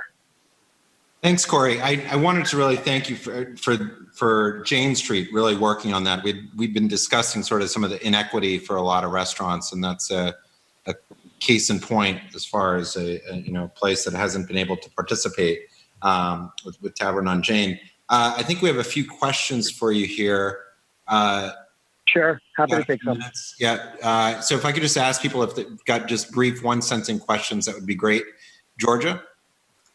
It's more of a comment, I guess, or a request. In the same way that we're going to bat for small businesses and open streets, I hope that the speaker and our elected officials will go to bat for open streets for our public schools. Thank you. Great. Thank you, Georgia. Yeah, I won't speak about it for too long so we can have more questions, but there have been a bunch of interesting proposals about trying to do some of the teaching outdoors, depending on the location of the school, for some of the older students. So I think we need to be creative about that. So and open up space outside of these schools so that we could do some of these things, depending on the building location and what surrounds the individual school building. If you or members of the community board have suggestions for us on particular schools or particular streets, feel free to pass them along to my office, and we'll speak to the chancellor's office and the mayor's office about some of those suggestions. I'm really concerned, of course, that we may have a secondary spike of infection later this summer or this fall, but I'm also concerned about not having kids in school, and how do we balance these things to make sure that they're safe and that the teachers and principals and faculty at the schools are safe and children are safe, while at the same time not having them miss classroom time, which is so valuable, and it's so devastating they weren't able to have it for March, April, May, and June. So thank you, Georgia, for bringing that up. Great. Thanks. Susanna? Hey, Corey, thanks for being here, and thanks for your hard work. I wouldn't want to be you right now. I just wanted, since you raised the subject of rats, I wanted to bring your attention to a funny thing that I came across last year. As you know, rat ice is incredibly effective, and yet the Parks Department, at least as of last year, was limited in its use of it, because in order to get rat ice, it had to spend an entire day going out to the one distributor in Brooklyn or the Queens and getting it. And I asked even Mitchell Silver why they couldn't make the rat eyes come to New York? Because I'm sure it's a pretty big contract, and I was given a quizzical look. So that might be something to explore as you look at the rat infestation. Thank you. That's very helpful. Susanna, if you could give some of the information of what you found out on that to my office, we will reach out to the Parks Department and to the mayor's office and see if we can make any headway on that. And I hope you and Gary are safe and well during this time. Thank you, Susanna. We're all good. Thanks a lot, and I will do. Bye. Yep. Thanks. You. Ritu? Hi, Corey. I just wanted to give you a big shout out of thanks. You got a big commendation from Andy Slavitt the other day for being well ahead of the curve and calling out the seriousness of COVID and screaming and shouting, trying to bring people's attention to it earlier on this year. But now that we're several months into it, I wanted to ask you to comment just on some of the threats that the Trump administration has come up with in terms of sending in federal troops into cities, including New York. Thank you, Ritu. That's so sweet of you. I'm so funny that you saw Andy Slavitt's tweet the other day. It's so kind of you. I'm not going to mince words. I mean, this president is evil. He is an evil, autocratic, fascist dictator. And what we're seeing in Portland and now what we're seeing in other cities and this operation that they're conducting, the comments that the DHS Secretary Wolf made the other day, I mean, this is like a really bad movie. What we saw when they cleared Lafayette Square so that he could take a photo with a Bible in front of the church in June. I mean, this is all very Orwellian in so many ways. And, they've stacked the judiciary, the Republicans, today with everything that's going on in America. The only business that the Senate took today was voting on more right-wing conservative Republican judges. That's what Mitch McConnell decided to do today in the Capitol. And so typically an independent judiciary would keep them in check, but they're stacking the courts. Everyone better be praying for Ruth Bader Ginsburg to hopefully make it till hopefully we have a Biden administration. And, we have to keep fighting back. We need to make sure that Joe Biden wins, that Chuck Schumer's the majority leader and take the Senate. And hopefully we will be able to see big change in this country. But until that happens on November 3rd, and even after that until January 21st, when the next inauguration happens, you're going to, I think, keep seeing these unconstitutional, fascist, police state policies that I think are unconstitutional, but that are going to keep being pushed. You saw that Tish James, our Attorney General, and the Corporation Counsel for the City of New York, John Johnson, who's the city's top lawyer, have said that they will sue in federal court in the district court here, which is a little more left of center, and the circuit court here, which is kind of split right now, if they try to do what they're doing in Portland to New York. So that's really our only recourse right now are the courts, because they control the Senate, and you have these fanatics in the White House and controlling many federal agencies. So I think that's sort of my overview of where we are. And that's why these next few months are so critical. We need to protect voting rights to make sure that everyone can vote freely and fairly. And we need to beat these people in November so that we can start to hopefully turn the page and really live up to the ideals of our Constitution.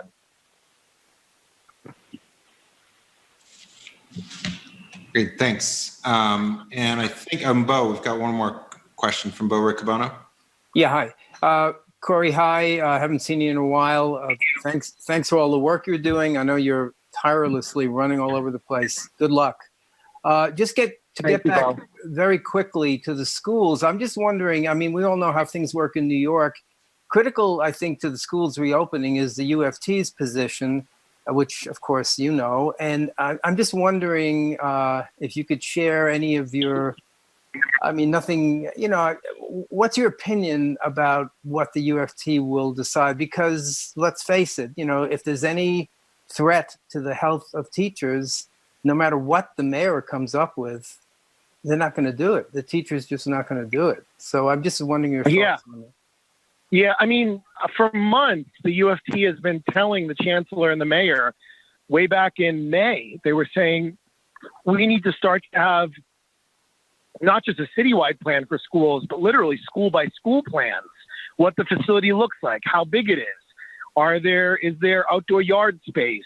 What do the cafeterias look like? How much space is there in the buildings? Do they have gymnasiums? And then try to come up with a plan school by school so you could have social distancing. You could have staggered schedules. You could have the adults wear masks in the schools. You could have the janitorial staff. And I think their opinion is, the UFT's opinion is, that the DOE and the mayor's office have not really done what they need to do to create that type of plan, to give people the peace of mind that there would be a safe possibility of reopening. I mean, I think we have not seen fatalities amongst children, very, very few, not just here in New York, but around the world, in the United States. But we do know that children can pass COVID to each other and to adults. And so if you're going to ask teachers and staff to go in, you need to make sure that you have a plan. And then you need to make sure you have to be concerned about if kids can bring it home. What does that mean for their parents or grandparents? These are some of the things that need to be dealt with. And I think the UFT is concerned that it hasn't been managed in that way. Yeah. Well, thanks. I mean, we all know that's a critical thing. And I doubt the schools are going to open. That's just sorry to say. But thanks, Corey. Thank you. Robin, do you have a quick question? Super quick. Sorry, just jumping in with this. Corey, I was just wondering thank you, of course, everything everybody said about how great you are. Are you involved, your office, with any of the ongoing discussions about the safety protocols and planned reopening for Broadway, NYC and co-tourism? If not those groups, is your office involved in any of those sorts of reopening of New York fluid discussions? I sort of titularly sit on the governor's task force on reopening, and you've seen the governor speak pretty regularly about his concerns about not reopening too quickly. My friends who are involved in the Broadway community have told me that they don't expect to get back to work until next March or April. And that's not from government sources. That's just, I think, the community feeling of what would actually be safe. So, no one, I think, has started to sort of plot that out. We're kind of looking at the other type of industries and seeing if we have a secondary spike in infections over the next many months. And that's what will determine some of the other things that are going to impact how we have these broader discussions. Thanks. Okay, Sandy, you got one brief question, then we've got to move on. To unmute yourself. Hi, Corey. It's Sandy Russo. Hi, Sandy. Hi, honey. Is there any way the city can do some public information stuff about people wearing masks? People just don't wear them. They're under their chin, they're in their hand, they're, not over their nose. If they're running, they're not wearing. If they're riding a bike, they're not wearing. If they're, picking up dog poop, they're not wearing. Can we get some public service announcements and try and sort of beef up the advertising on this issue? I'm happy to look into it. I mean, I think, the message is clear. I mean, not just here in New York, but around the country and around the world, you have to wear a mask. But if people aren't doing it, I think we kind of have to use some peer pressure a little bit on folks. I mean, luckily, and I don't want to jinx us, the number of infections have remained low here. The spike that we've seen in the last couple of weeks have been from younger people. And people think that has been them sort of slacking on wearing masks and being able to, protect themselves and protect others. So but the fatalities and the new infections have remained low, unlike many other places, as we've been slowly reopening. I will talk to the mayor's office and to the Department of Health and see if there's going to be a continuation or a new effort, as well as the governor's office, about more public service announcements related to mask wearing. But, you know, we've done pretty well. We need to make sure we keep doing well. And the best way to do that is to socially distance and continue to wear masks. Thanks. Thanks, Carter, for having me. Yep. And thanks for checking in with us tonight. Of course. Thanks. Take care. Bye-bye. One thing I forgot to mention during the chair's report, as I had alluded to when Andrew was speaking, it does look like we are going to have a brief in what we're full board meeting in August. We're going to try and make it a business only session. There are a few items that it's looking like we'll confirm it next week. But it should be the same second to last Thursday of the month, which would be August 20th. But we'll let you know as we move forward. You know, I've been alluding to this as for the last few months. So with that, we're going to move on to the business session. Is there a motion to approve the June minutes? I see. So moved. All right, I have a number of hands up. Susan and Mara, I see specifically. Second. Second. Okay, the June minutes are approved. We're going to move into the standing committee reports. Before we begin that, I'm just going to ask if there's any objection to moving all of the committee reports, the votes, into an omnibus vote, unless somebody would like to specifically call out for a specific vote. They can do so at that time. I'll ask each time, but is there any objection to handling the voting in that fashion? Okay, I'm looking through the screens, and for everybody who has their cameras on, I don't see any objection. Okay, so we're going to move into our first standing committee report. Janine Kiley for Schools and Education Committee. Hi. Good evening. We had 3 resolutions this month. The first one is a resolution in support of open streets for schools and the addition of outdoor and indoor school sites to support the safe reopening of New York City schools.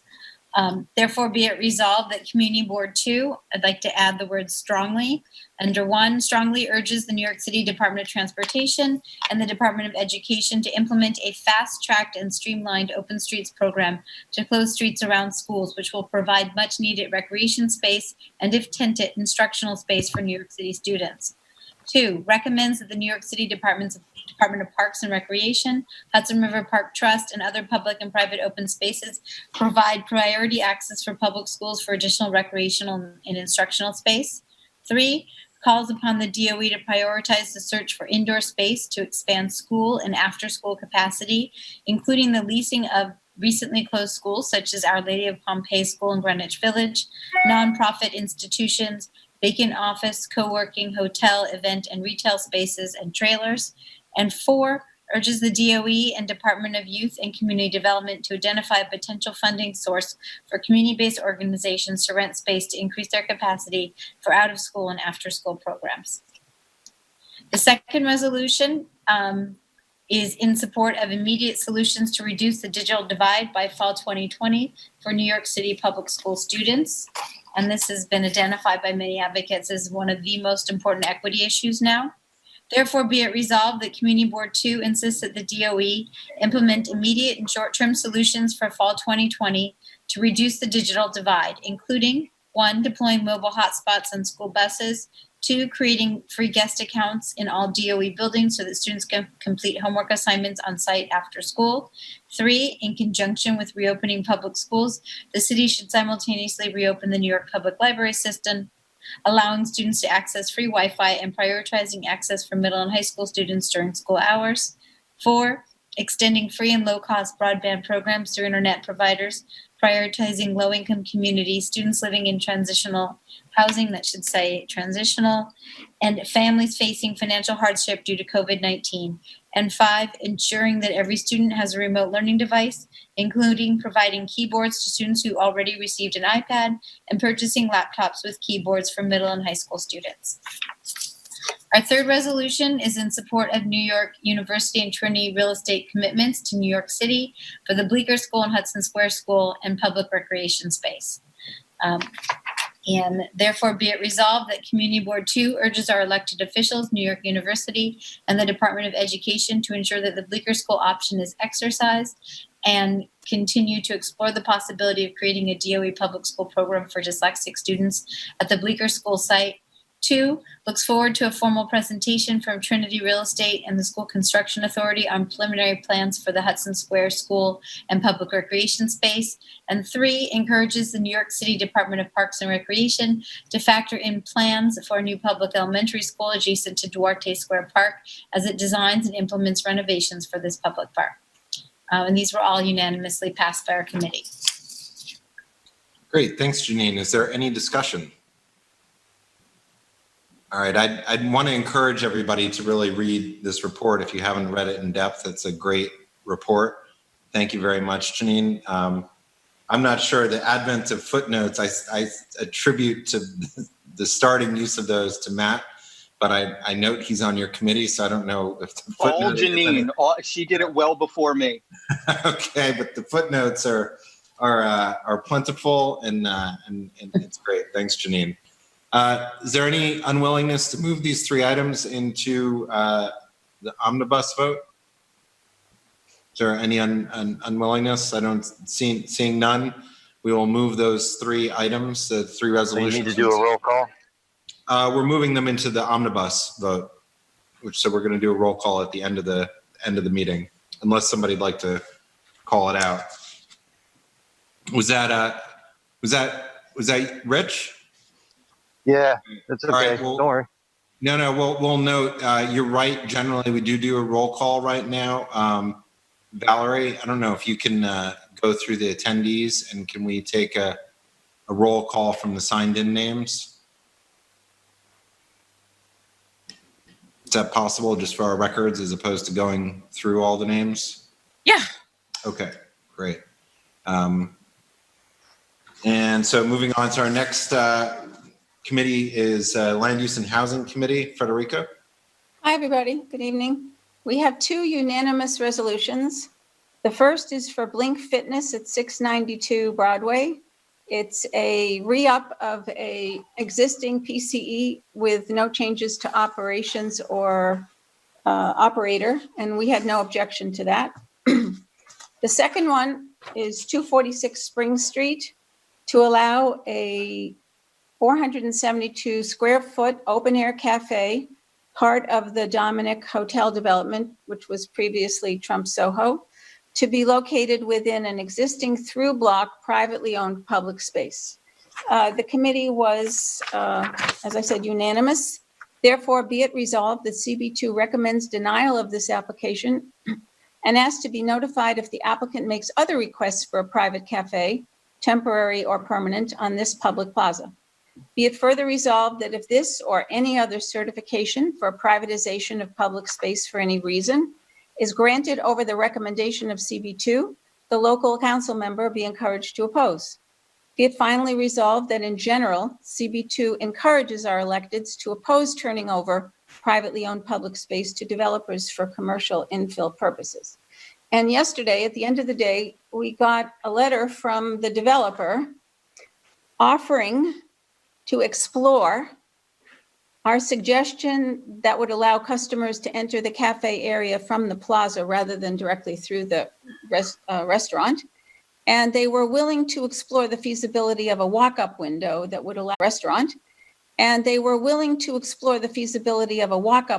that would allow the public to purchase items directly from the plaza. And a brief canvass of the committee members didn't change any minds about our decision to deny. Great, thanks, Frederica. I had one friendly thing. It's in the very end, in the be it finally resolved, maybe add at the very end of that within Community Board 2.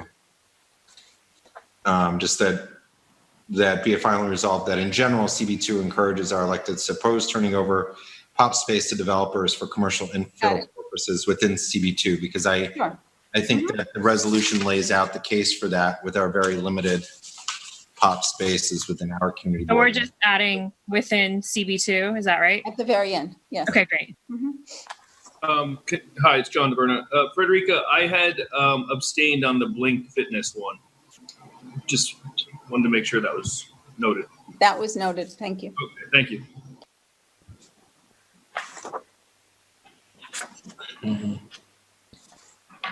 That's it from us. Okay. Is there any other further discussion? Okay, seeing no discussion, is there any opposition to moving these two items into the omnibus vote that we'll be voting on at the end? I don't see any opposition to doing that, so we will move items 1 and 2 from the Land Use Committee. Next committee is SLA Licensing 1 and 2. Donna, are you going to be presenting? Yep. I'll go first on the application. So good evening, everybody. We had 12 applications. Of them, only 3 were applications. The others were all layovers or withdrawals. All the decisions were unanimous. The first one was Soho Grand at 310 West Broadway. That was a corporate change within the organization, and that was a deny unless. The second one was 44 Bedford Street, Daddy O's. That was for an OP. The space was previously licensed. That was also a deny unless, unanimous. And the last one was Miri, 95 7th Avenue South. That was for an OP with mariachi bands. That was a deny, and that was unanimous. And the rest were laid over or withdrawn. Oh, and that one, the last one, Mary, was withdrawn after our meeting. So. Okay, so that was 1 through 3. That was 1 through 3. And then Bob, do you want to present number 4? Yeah, sure. Number 4 is the review of the Senate bill that was discussed earlier tonight. There were a few speakers, and Brad Holman talked about it. That was also sent back to committee last month. The committee heard a bunch of additional people coming in against it, just like they had the first time. We thought of ways to provide suggestions to see ways in which it could work. I think that's reflected in the resolution. Ultimately, therefore be it resolved, sections are, I'll read them. I lost them. Therefore, be it resolved that Committee Board 2 Manhattan submits that the vagueness of Senate Bill 8392 as proposed and written represents an unacceptable risk with regards to public health and safety at this time. And therefore, be it further resolved that should the Senate bill be revised to permit the sale of takeout alcohol beverages for off-premises consumption in the future, it is critical that such law be accompanied by an acceptable mechanism for legal enforcement for open containers of alcoholic beverages in the public domain, for protecting public safety, for protecting the quality of life of existing residents, and therefore be it further resolved that Committee Board 2 Manhattan recommends that any revisions to the bill incorporate the suggestions detailed above to limit off-premise takeout sales to certain hours, the size of the container, the amount of alcoholic drinks per person, the sealing of the container, the label and warnings to be placed on the container, and the types of alcoholic beverages placed in the container. Okay. And then we have also items 5 through 12. So does anybody want to, which were layovers, no shows, or withdrawals, does anybody want to call out any of the items for discussion 1 through 12?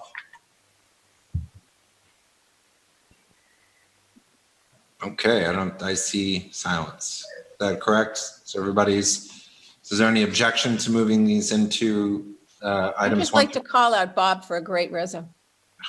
Okay. Thank you. Yes, it's a very good resolution, and definitely I think captures much more of what the sentiment was at the last full board meeting. So with that, is there any objection to moving items 1 through 12 from the SLA licensing committees into the omnibus vote? Okay, seeing no objection, we will move resolutions 1 through 12 from the SLA licensing into the omnibus vote. Our next committee is Social Services. Susanna Aaron. This is regarding, we had one resolution, and that's regards the proposal to create a shelter for homeless women who are employable at 27 West 11th Street. We heard comments on that at the public session tonight. Therefore, be it resolved that Community Board 2 Manhattan strongly supports Project Renewal's plan to operate a shelter at 27 West 11th Street for homeless women with no significant barriers to employment. And 2, recognizing that its district houses no shelters currently, welcomes the opportunity to share in the city's efforts to provide assistance to women in need. And 3, looks forward to opportunities for engaging with shelter residents and helping them form bonds within our community. And 4, expects DSS and Project Renewal to maintain, as promised, continued dialogue with neighbors and to mitigate potential quality of life impacts from the shelter's construction and operation. And 5, looks forward to frequent visits to CB2 by DSS and Project Renewal at every phase in the shelter's development. And our vote was 5-4 and 1 against.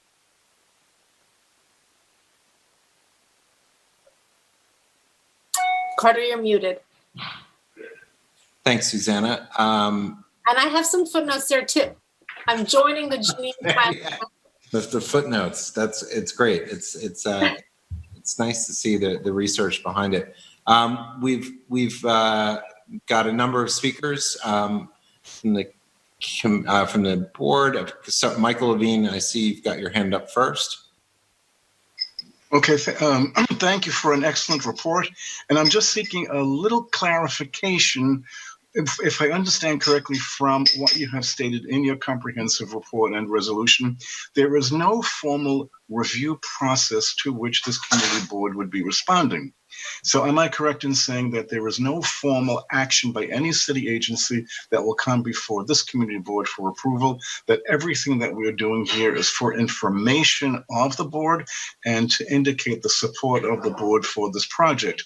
We heard testimony earlier during the public session from residents of the area who felt as though there might be a way that community board would be opining on this proposed use.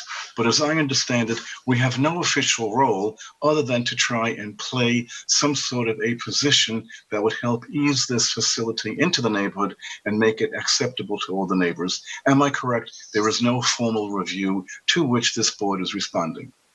Thank you, Michael. That's a great question. It is our understanding that because there are no variances, this is not a ULURP process, so it would not come before the community board. We were asked to host this meeting. We were also told that they did not need a resolution from us. We chose to write one because we wanted to express support, and we also wanted to express the concerns of neighbors. Both of these are valid. There was a lot of support, both from immediate neighbors and from neighbors in the wider community, as you can imagine. And there are also, as you heard tonight, a lot of valid concerns about the operation, about the density, about impacts to quality of life. There is no, from our understanding, there is no reason that this needed to come before the community board. We understood this as a proactive effort to engage the community, to begin a conversation.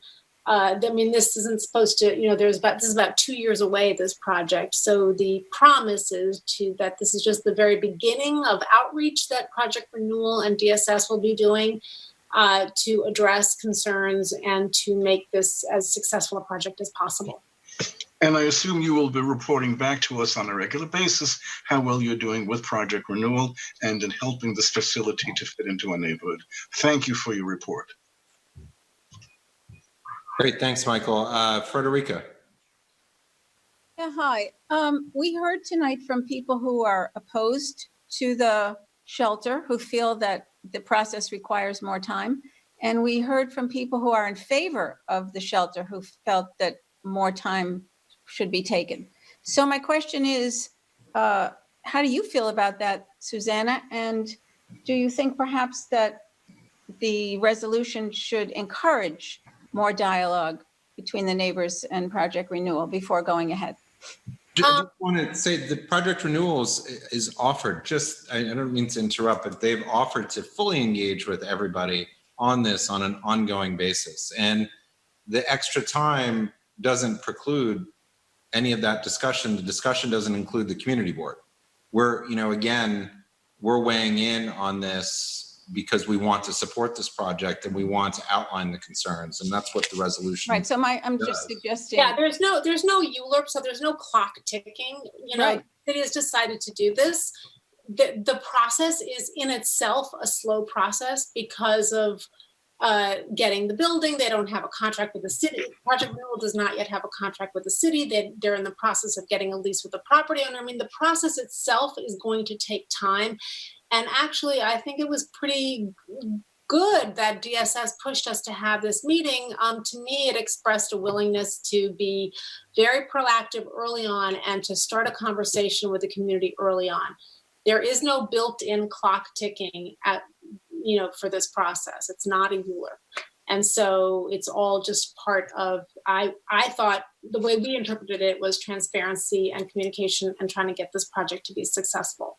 All right, but there does seem to be a lot of nervousness about the speed of it. And so perhaps the reso, since it is voluntary, perhaps that reso should reflect our hope that they will continue to dialogue. But yes, a lot more about it than I do, and I hear Carter opining. Yeah, that's why we wanted to do the resolution now. I mean, generally, the time you can impact projects is early on, and that's why we wanted to have a very thorough resolution outlining the issues so that they're specifically outlined and they can be addressed. I mean, a lot of these are the mechanics of the operation of the facility.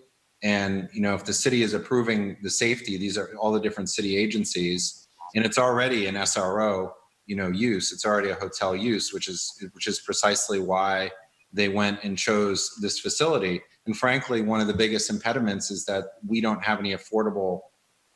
I'm not getting into that part of it. I'm just remembering so many resos that we've done on land use, encouraging the parties to work together to the mutual satisfaction. This doesn't say that. I'm just suggesting it, but I'm fine with the majority.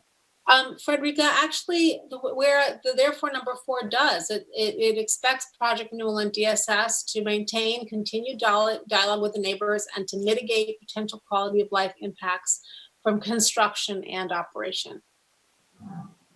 Thank you. We thought that was important to include. They made a promise to us that this is part of what they want to do, and we would like to hold them to it. Dr. Smith? Yes, Suzanne, thank you very much for the meeting.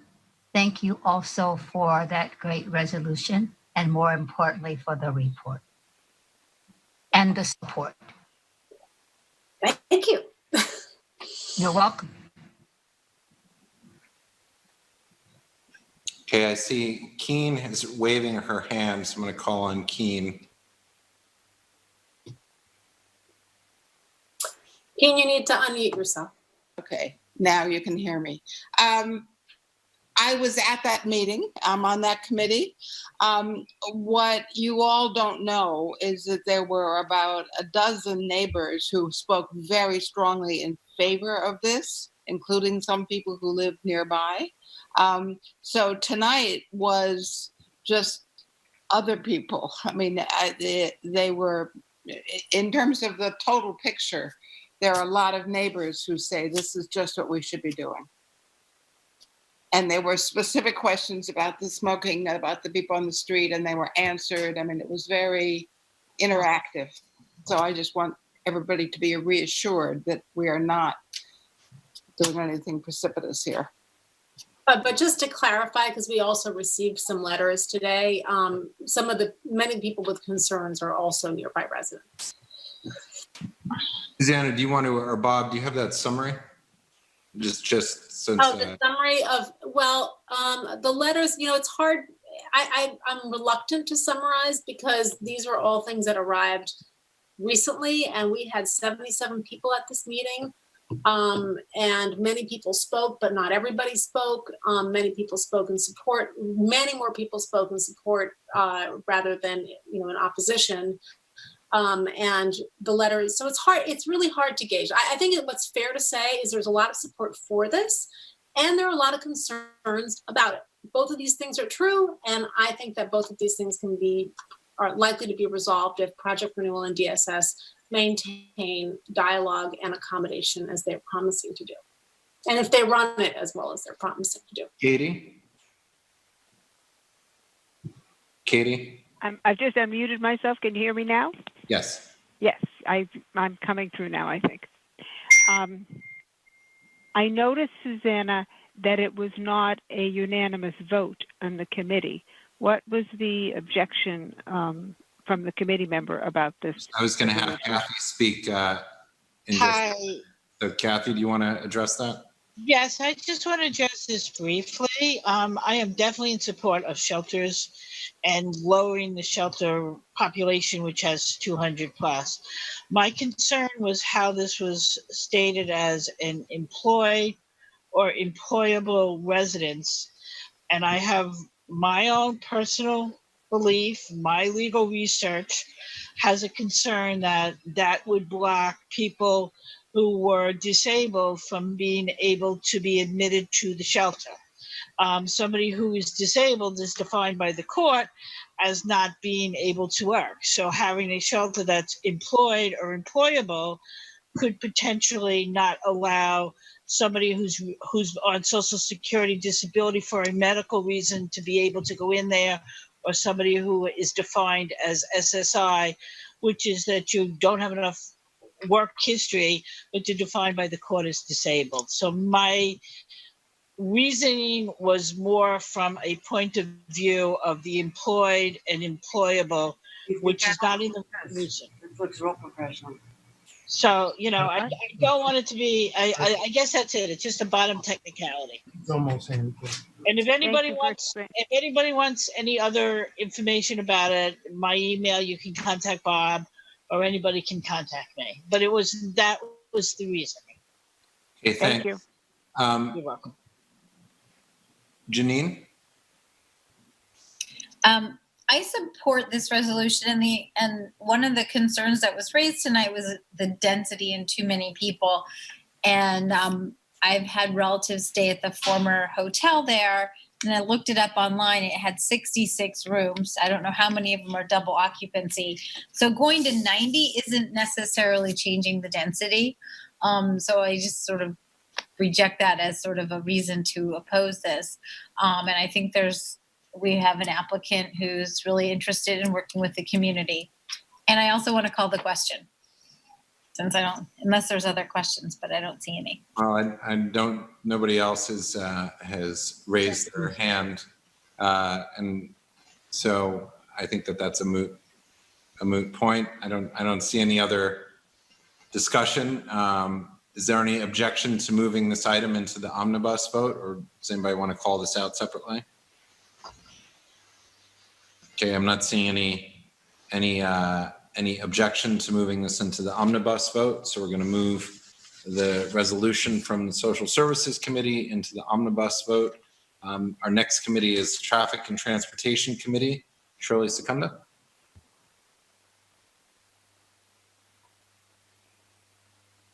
Now, can everybody hear me now? Yes. Unmuted? Okay. 3 resolutions all have to do with making public transit safer for use and encouraging use.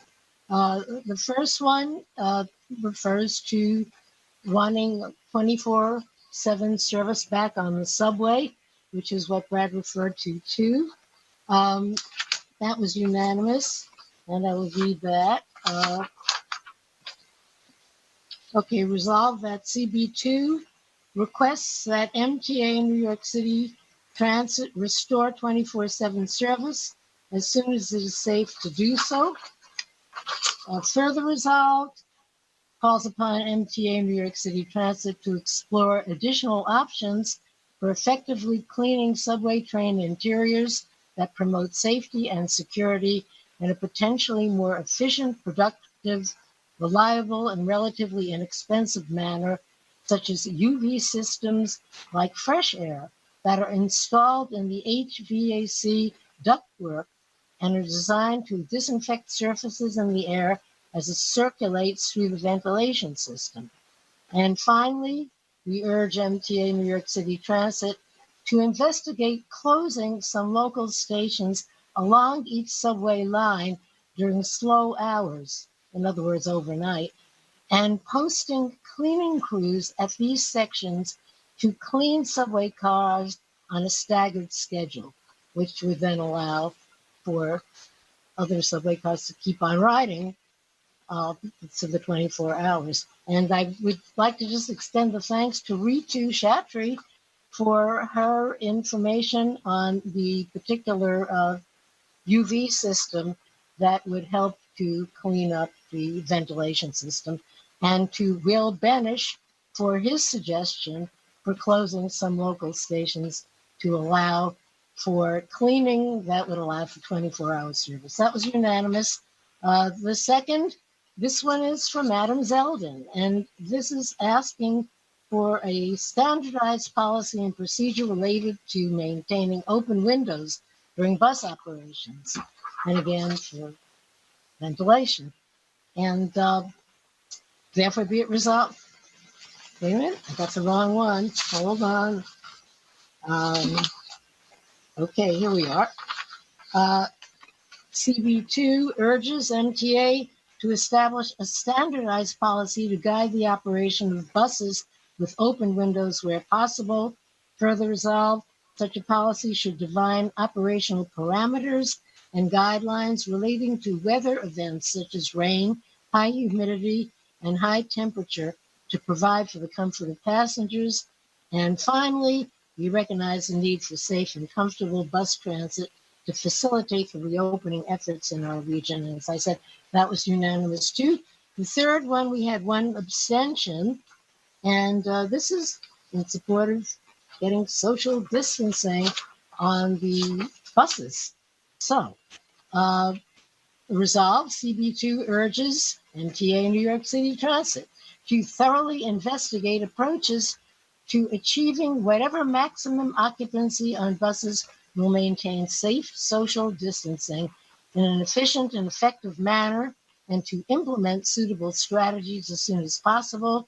And further resolved, we encourage MTA New York City Transit to consider the following suggested approaches to achieve the desired distancing. Add more buses and increase their frequency.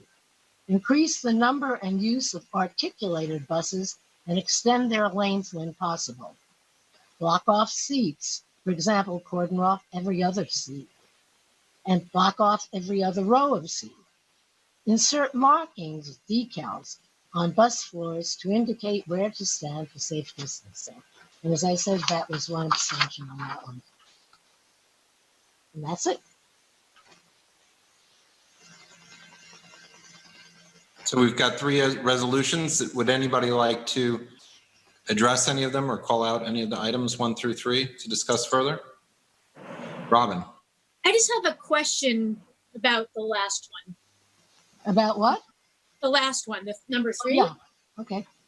I don't see anything mentioned about, there's the MTA app now mentions on the buses, how many people are on the buses. Yes. And I'm wondering if that should just be mentioned either in a whereas, or if that should be in the resolved as far as being part of the ways of enhancing the social, or, enforcing social distancing. Well, actually, it's being done. The app has been at least halfway developed. That is, it's covering at least, I think, half the bus stops at this point. It's not completely done. They're doing it. They had not been doing it when the MTA representative appeared before the committee and gave us all their updates and information on what they are doing. I don't really think it's necessary. It's in operation right now. Right. I guess I was just thinking that since that is, I use the buses a lot now, and I don't know if 7 means it's still like in your, I'm trying to just sort of see how that might be woven in, since it does seem to be an important facet of preparing whether or not one is going to go on a bus. It probably would be very helpful. I have no objection if you want to add that point. Just, just tell us what you want, and sure. I'm just simply saying it's out there. This is kind of telling MTA what we'd like them to do or to consider. But sure. So just to clarify what Robin's point, so that the app provides the information, but it doesn't limit the occupancy. And so the information is so Right. that you're, It gives you the choice of whether you want to board or not, based on how crowded the bus is. but they haven't determined a safe occupancy Right. on the bus. No. Right. Okay. So that just, I So, think I that's mean, what but Robin the is. more I think about it, Robin, we're asking MTA New York City Transit to do certain actions. This is an action they're doing already. Right. I mean, just if I'm hearing Robin right, she doesn't know when too many people are on the bus because they haven't determined what a socially distanced maximum occupancy is, so that if you were if you had some health issue that you really didn't want to get on a crowded bus. Okay, that Robin, would you know like to what- phrase that in that way? I understand what you're saying, Carter. In other words, a request to MTA New York City Transit to determine what the safe number of occupancy is for safe social distancing, right? Right. Well, because the app is wonderful, but like Carter said, I don't know if if it hits the max, they should say it in the app, or at least I would know ahead of time. If it says 9, then that's considered the max. I'll know not to get on the bus if I'm concerned. Robin, just give me your wording and. Okay, let me think about it. It would be in that sense, right, Carter? Right. Yeah. I mean, whatever it is, but I just wanted to clarify what. Otherwise, it's yes, Carter. It's not asking them for the right thing, but yeah, asking them to try to estimate what the safe capacity is for social distancing within. And it would be translated in the app since they have it, and people use it. So it's a communication issue. Okay. I will come up with something and share it with you. Okay. Did anybody else want to discuss any of the other resolutions 1 through 3? Okay. Is there any objection to moving resolutions 1 through 3 with 3 as modified in the manner suggested by Robin into the omnibus vote? Carter? Yes. If you're going to vote against something, it can't be in the omnibus, right? I mean, if you need to vote differently on it than you would otherwise. And we will allow an Okay. vote. We're just trying to minimize the roll call votes because of the amount of time that it takes. But yes, we will allow you. Just keep track of which one. So if you wanted to vote against 1, 2, or 3 in traffic or transportation, if you just keep track specifically. Thank you. Which one it is. Okay. Is there any other questions or any objections to moving those 3 resolutions, including the third one that's modified, into the omnibus vote? No. Okay, I don't see any objections, so we'll move those 3 items into the omnibus vote. And now we're moving on to the last committee report, which is Landmarks and Public Aesthetics. Chenault Spence.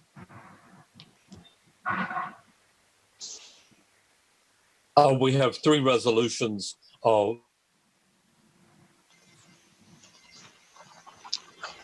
First is 351 Canal Street to Worcester Street application to remove the fire escapes on the Worcester and Canal Street facades.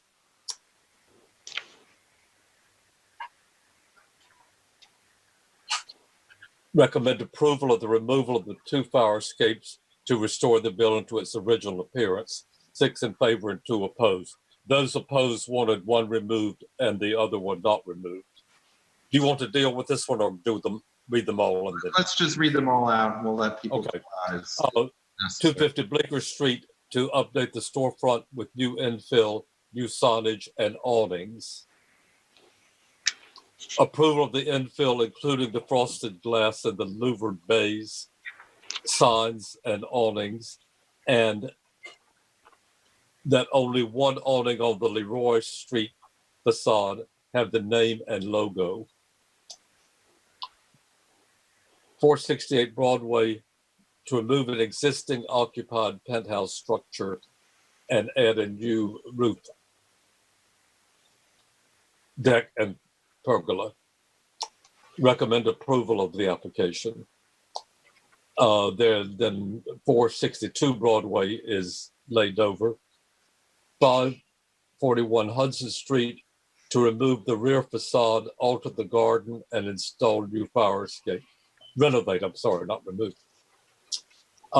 Resolve, recommend approval of the windows, the lights, and the garden. Approval of the fire escape, provided that the mesh covering is replaced by a simple metal railing. They sent a message after the meeting. We had suggested this change in the fire escape, and they are changing their application so that all of the approved resolutions conform to changes that were made during the meeting and by the applicant. So the that's it. Resolution reflects that, correct? The resolution, the thing of the glass in the Bleecker Street is something that was agreed at the meeting. The fire escape thing only happened after the meeting, so that the resolution is a point of information that they later did what we asked to be done in the second recommendation. Okay, so we have items 1 through 4, and I see that I've got a hand up from Bo, who I think is going to address the issue of calling out the first one. Is that correct, Bo? Bo? I need you to unmute yourself. Yeah, sorry.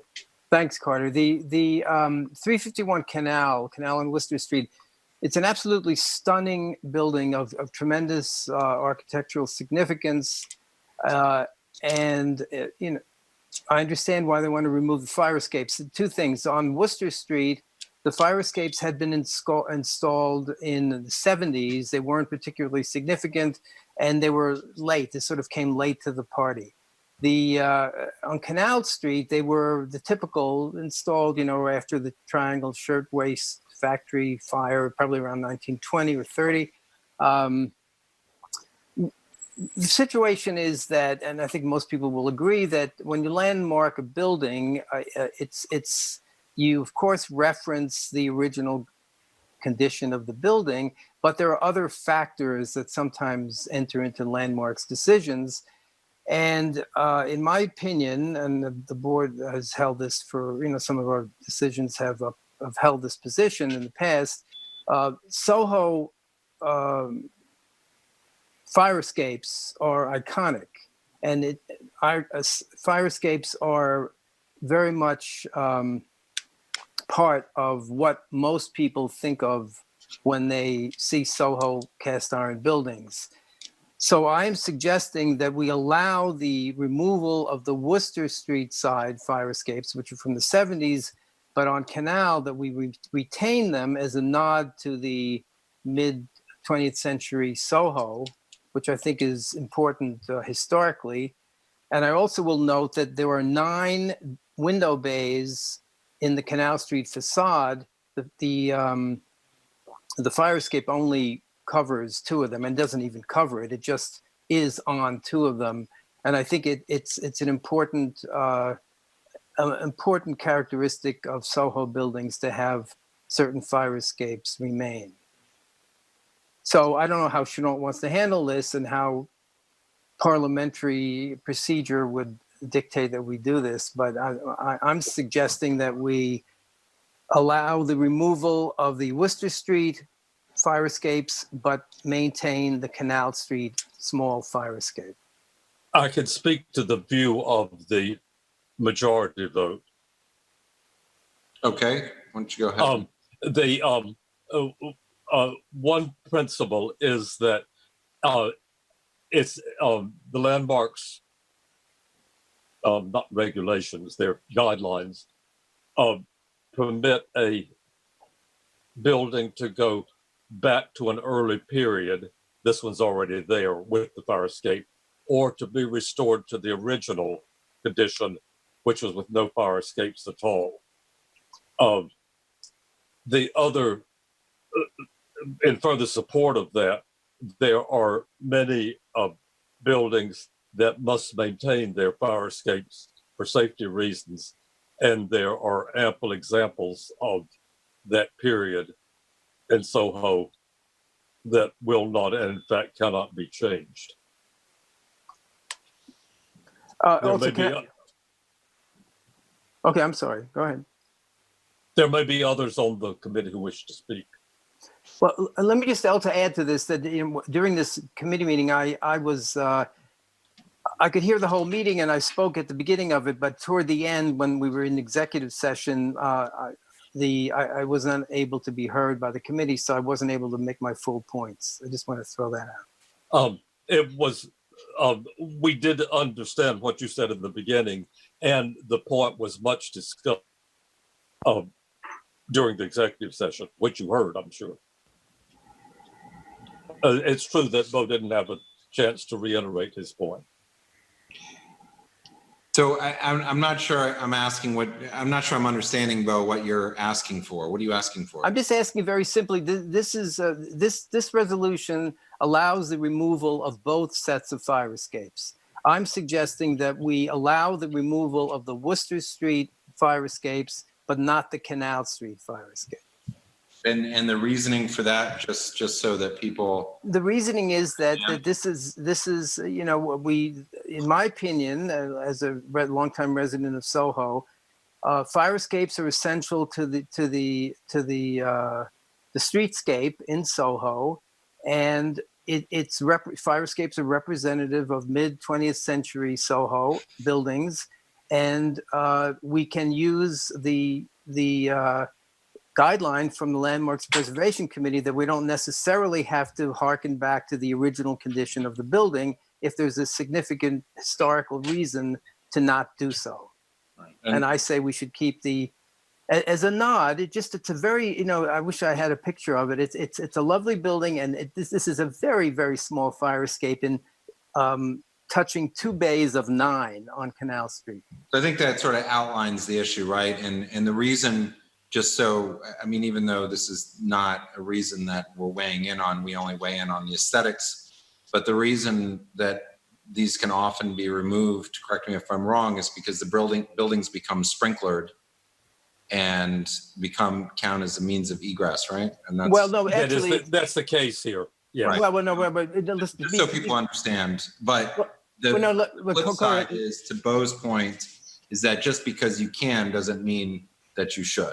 Right, and also let me just add that in the discussion, I really felt that the architect who was presenting this agreed with this position, but it's there's a rehab of the building, and for various reasons they've put in the scissor stairs, or there are a lot of reasons ways in which you can eliminate fire escapes, and that happens all the time. So I think it's important that we maintain those fire escapes that we can. Okay, so I think we've laid that out. We've got a number of people who want to speak on this. Bob, Ely?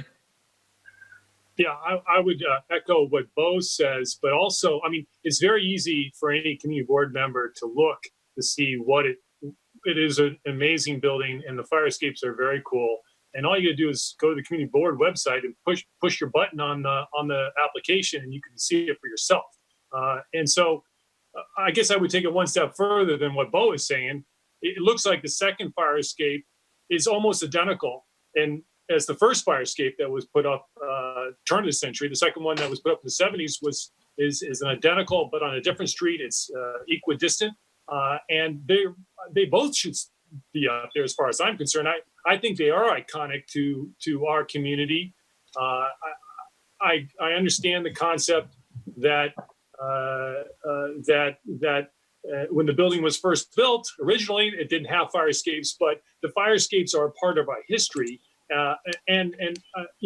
That's a very interesting history, but also it's our streetscape, and I just think these things are very important, and I think on this building especially, they are very, very interesting if you take a look at them.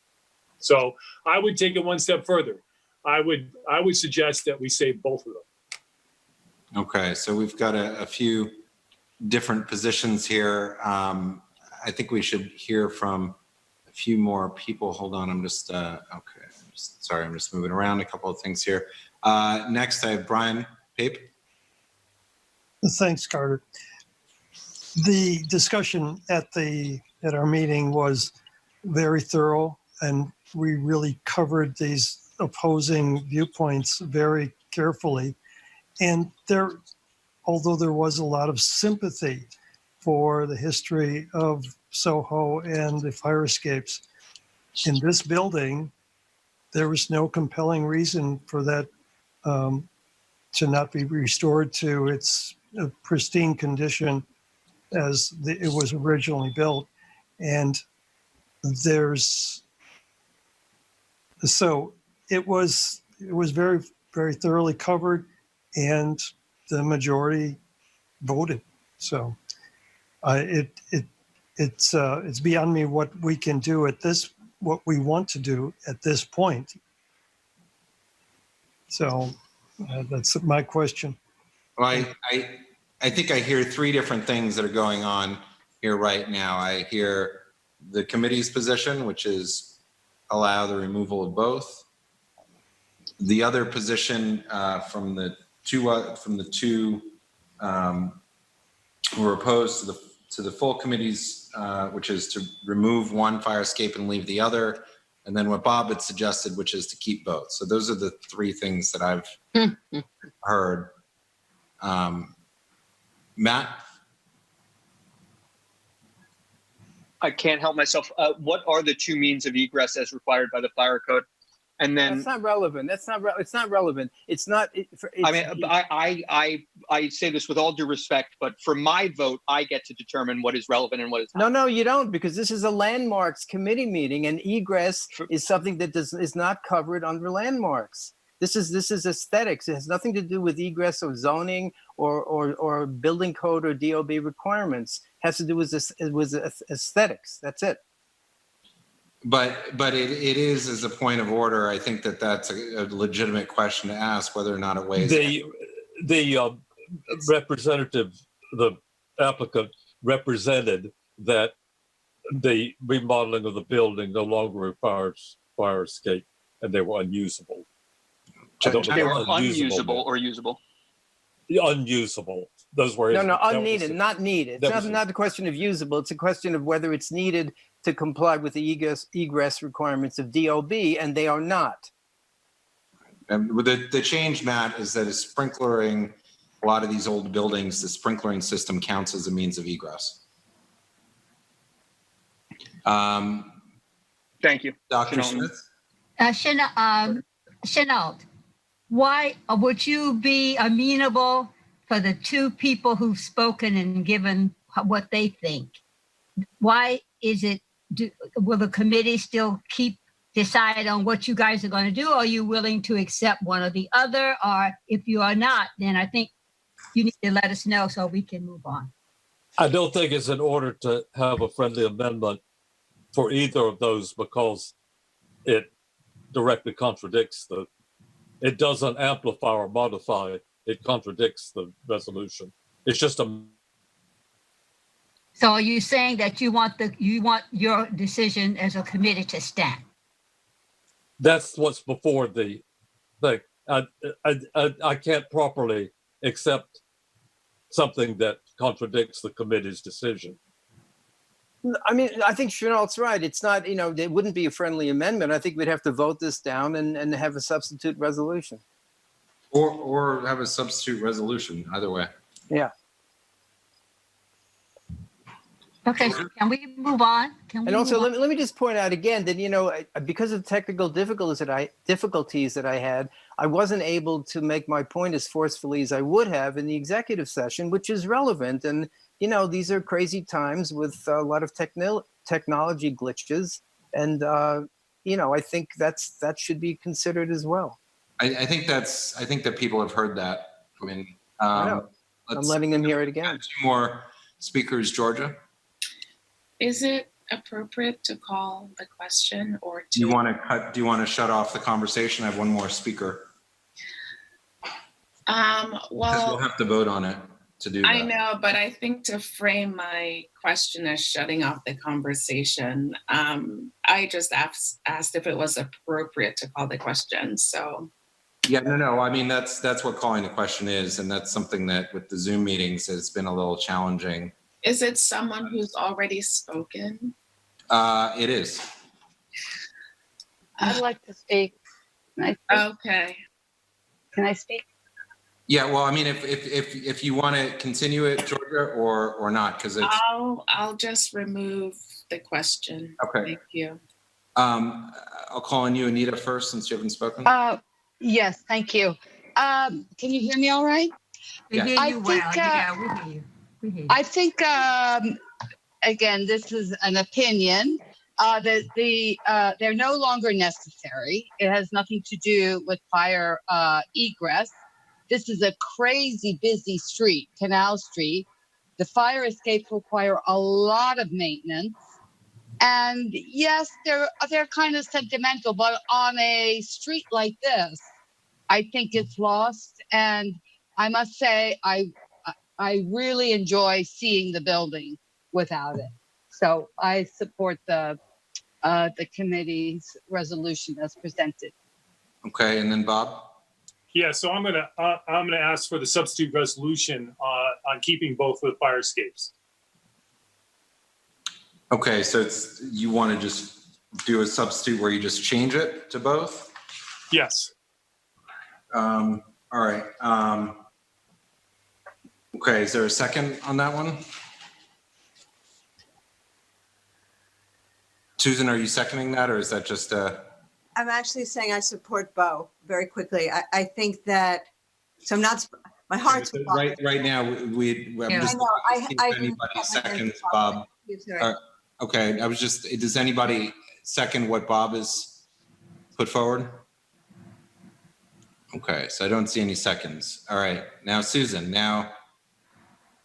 I just wanted to say very quickly, I support Bo in this. I mean, sometimes we all understand living there that we're not using the fire escapes anymore. If there's a fire, where the buildings are fireproofed wonderfully, the cast iron, we have sprinklers everywhere, but to me, they're iconic, almost in the realm of the water towers. And so I think it would be sad to lose all the fire escapes. I think they're. So what's on the floor though is the removal of both of them. Just so if you want to do a substitute. We're saying remove one. Okay. So no, if you want to put a substitute, is that what you're suggesting as a substitute resolution, or we vote on what the committee recommended? I think we can vote on what the committee recommended, because that's what we're debating. Which is removing both of them.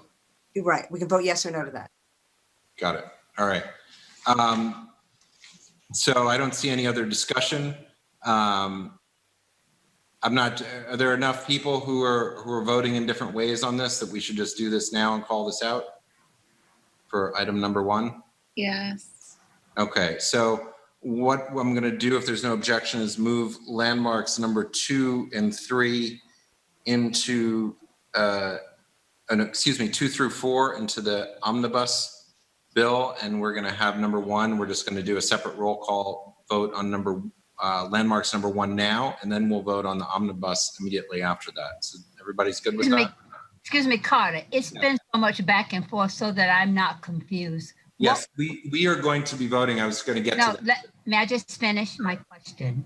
What was the committee's vote is what I'm asking. Yeah, that's what I was going to review. So the resolution that Chenault had put forward that was voted 6-2 at the committee level was that the board recommends approving removal of both fire escapes.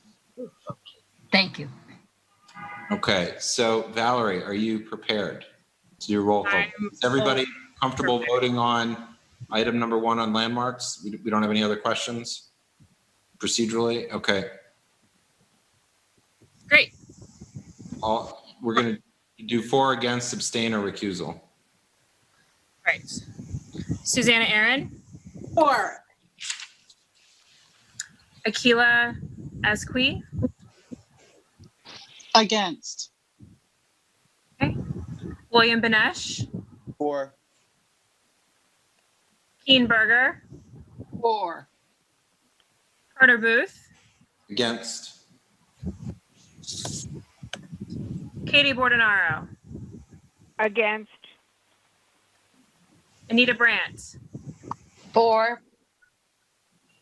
Did you Amy hear me? For. I got Anita. Yes. Amy Brenna. No. Against. Rich Cacapolo. In addition. For. Yes. Ritu Chaudhry.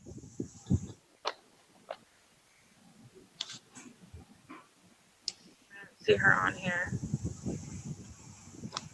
Okay. Valerie De La Rosa, yes.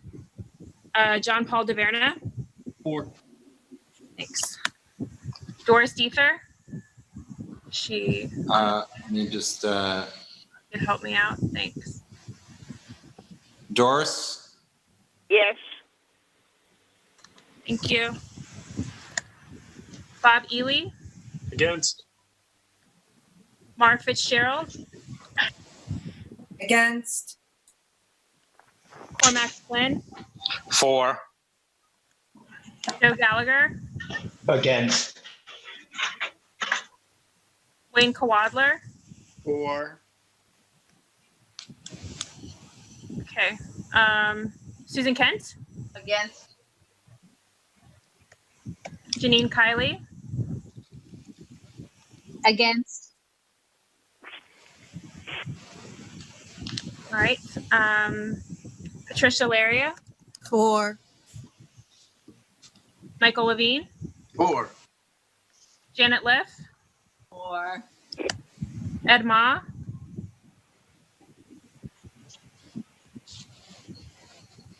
I don't know if he's still on or not. No, 4. Ed Ma, Thank you. 4. Thank you. Matt Metzger. Aye. Keller, go on, Keller. Daniel Miller. Against. Come on, Let me mute. I'm sorry, Daniel. Did you say 4? Said against. Against. Thank you. Brian Pape. I am 4. Great. Donna Raftery. Against. Thanks. Lois Rakoff. Against. Bo Riccobono. Against. Robin Rothstein. Against. Sandy Russo. Sandy. She's still on or not? Yeah, against. Thank you. Rocio Sands. In favor. Thank you. Shirley Secunda.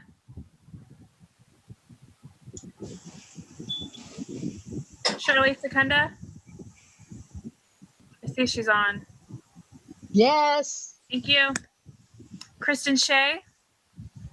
Against. Frederica Siegel. Against. Georgia Silvera Siemens. No. Dr. Shirley Smith. Abstain. One second. Chenault Spence. 4. Kathy Sullivan. Against. Eugene Yu. Against. I got you, Kathy. Eugene Yu. Thanks. In favor. Susan Wittenberg. No. Anthony Wong. No. Valerie, I'm back. Sorry about that. It's Ritu. Okay. What's your vote? And I'm in favor. Okay. 1 second. Thanks, Ritu. Adam Zeldin. Abstain. Abstain? Correct, abstain. Okay. So it is 21 in favor, 21 against, and 2 abstentions. Okay, so that does not carry. All right, so we need a substitute resolution. Bo, did you want to? Yeah. I'll just make the substitute resolution that we agree to remove the Worcester Street fire escapes, but maintain the Canal Street fire escapes. Can you send that in email or Is I'm gonna there a second to that? I see Susan Kent has her hand up and Donna. Second it. Okay, and a lot of people have raised their hands to second it. Is there any discussion? Do we need to change anything else in the resolution to have that? I have a question. Yeah. So if I voted for that the committee's resolution, if I were to vote against this now and this didn't pass, where would we be left? Well, we'd have to get there first before we can Okay. that discussion. Or you can answer that question. I mean, if neither carries, then the board has no position. Thank you. That's what I wanted to know. So do Bo, does there, I haven't looked at this resolution too carefully. Do we need to change other aspects of it in order to? No, that's it. That's it. Just the fire escape on, maintaining the fire escape on Canal. That's it. Yeah, I just reviewed it, and there was nothing in the whereases that slanted either way. It just stated the facts. Okay, so, am I sensing that we need to do a separate roll call on this one again? I see a bunch of heads nodding. Okay, all right, we will do another roll call. Valerie? Okay. Can you just say what the substitute resolution is one more I'm time? sorry, the Right, substitute read that. Yeah, what is it? is for 351 Canal Street, 2 Worcester Street. The application is to remove the fire escapes on the Worcester and Canal Street facades. What's being presented now, and therefore be it resolved that Community Board 2 Manhattan recommends approval for the removal of the fire escape on Worcester Street and for the Canal Street fire escape to remain. And with that's not exactly, word for word, but I think that I captured that. Is that correct? That's correct. Yes, that's right. Okay, so it's the removal of the Worcester Street fire escape and retaining the Canal Street fire escape. That's correct, because the application was to remove both of them. So this makes clear that we're recommending against the application. Susanna What Aaron. was that? Oh. What was that? I'm going to vote against the substitute resolution. So Shirley, the recommendation is to remove the Worcester Street fire escape. I understand what the recommendation was. I asked Chenault, what did he say? What he just mentioned. He is the chair of the committee, and he wrote the reso. What His resolution. I understand what you said. But his resolution isn't what we're discussing. We're discussing a substitute resolution. Chenault, what did you just say is what I asked. It's been a lot of back and forth. If you want to. I just said that no Just changes go right were ahead. necessary. Go right ahead. Go right ahead. I said that no changes were necessary in the whereases. Okay. Thank you. Okay, are we ready to vote? Great. Yes. Susanna Aaron. I will vote against the substitute resolution. Thank you. Akila Asqui. 4. William Benesh. Against. Keen Berger. She on mute. Keen. I can't unmute her.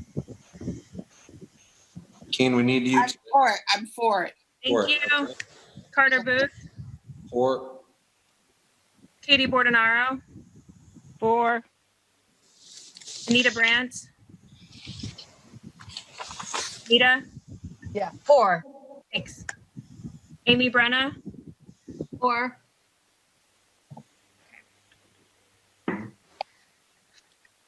Rich Cacapolo. Again. Ritu Chaudhry. 4. Thank you. Valerie De La Rosa against.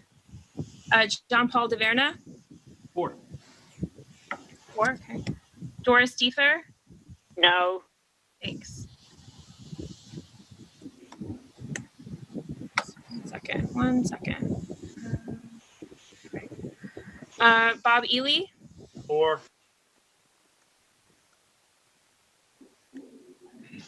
Mara Fitzgerald. 4. Thanks. Cormac Flynn. Against. Joe Gallagher. Yes. Wayne Kawadler. Yes.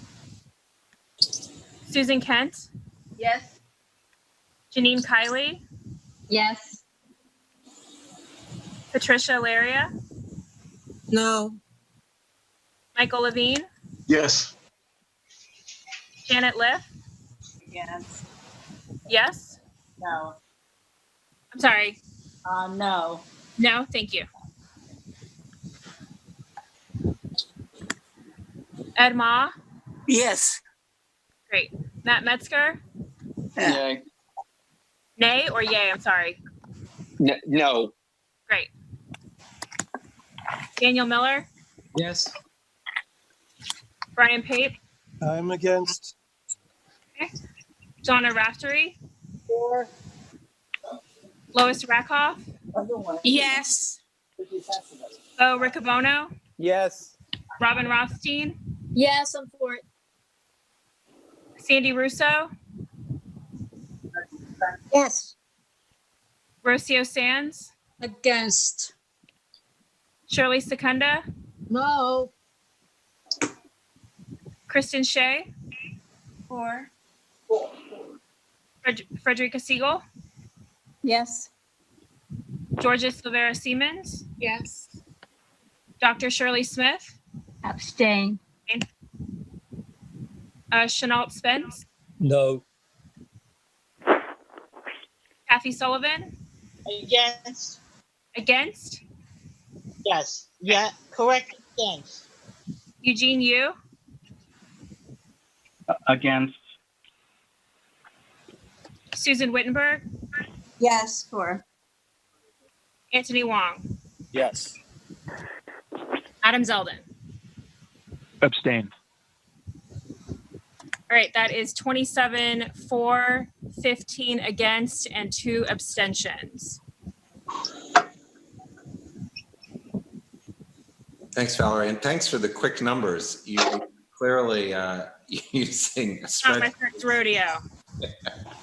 Technology. Quick results. Okay, so we can all we're all learning how painful doing roll call voting is. And now moving on to our omnibus. So the motion carries for removal of the Worcester Street and retaining Canal Street for the numbers that that Valerie had read off there. So now going back to, or if we, I'm just going to hold on a second here. So it should be 22 in the omnibus vote then. Right. Hold on one second. I'm just going to mute. Okay. I'm just muted everybody. You can unmute yourself as we go into the next time, just so we can all hear each other. So as I'm reading off here, the omnibus vote consists of items 1 through 3 on the Schools and Education Committee. On the Land Use Committee, it's items number 1 and 2. And we need to specifically just make sure that there might be an abstention on land use item number 2. SLA licensing committees 1 and 2, we have 12 resolutions with, excuse me, I'm sorry, social services, we have 1 resolution. Traffic and transportation, we have 3 resolutions with a clarification on number 3 with an addition to the therefore be it resolves. And for the landmarks committee, we're voting on items 2 through 4. Does anybody need any clarification on anything on what we're voting on? It's the rest of the resolutions. Is anybody raising their hands for further clarification, or I don't see any hand waving or anything. Okay, so we're going to vote on all those items. Valerie, whenever you're ready. Sure, ready now. Okay, Susanna Aaron. Yes. Akila Esqui. Yes. William Benesh. Yes. Keenberger. Yes. Carter Booth. Yes. Katie Bordenaro. Just gonna give her a second. Katie Bordenaro. Sorry, Katie? So Can you hear us, Katie? Yes, I'm voting yes. Can you hear me now? Yep. Thank Anita you. Brandt. Okay, thank you. Yes. Amy Brenna. Yes. Rich Cacapolo. He's on a plane taking off. He said that he votes yes, but I told him to write directly to you. So, Ritu Chaudhry. yes. Valerie De La Rosa, yes. John Paul DeVerna. Yes, for all the land use regarding Blink Fitness, not the Spring Street one, the other one. I have to abstain. You're abstaining on number 2, just to be clear? Yes, the cultural pop space. Yep. Okay. Sorry, he's abstaining on the PCE. Yeah, the PCE. Yep. Okay, that's number 1. You got that, Valerie? So Yeah, land use reso 1, he's abstaining. But it was a recusal, not an abstention. Oh, corrected. Yes, I accept it. Recusal, got it. and that's because you're a member there. Is that correct? Yeah, exactly. Great, Jim. All right. Okay, great. I have that noted. Thank you. We're allowed to have a copy of it. It once becomes a public document. If we could just mute everyone. Doris Deether. Yes. Great. Bob Ely. Yes. Mar Fitzgerald. Yes. Cormac Flynn. Yes. Joe Gallagher. Joe Gallagher. Wayne Kwadler. Yes. Susan Kent. Yes. Janine Kiley. Yes. Patricia Laria. Yes. Michael Levine. Yes. Janet Liff. Yes. Ed Ma.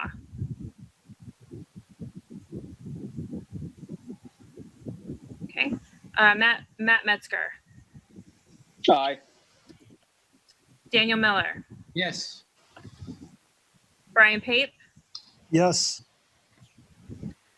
Donna Raftery. Yes. The after is off. Lois Rakoff.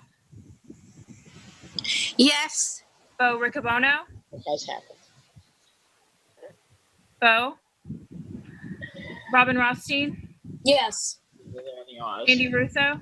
Yes. Rocio Sands. If she doesn't, Yes. If you guys can mute, if you're not speaking, if you can mute, please. Valerie, I'm sorry, it's Bo. Yes, I vote yes. Okay, thanks. Shirley Secunda. Yes. Kristen Shea. Yes.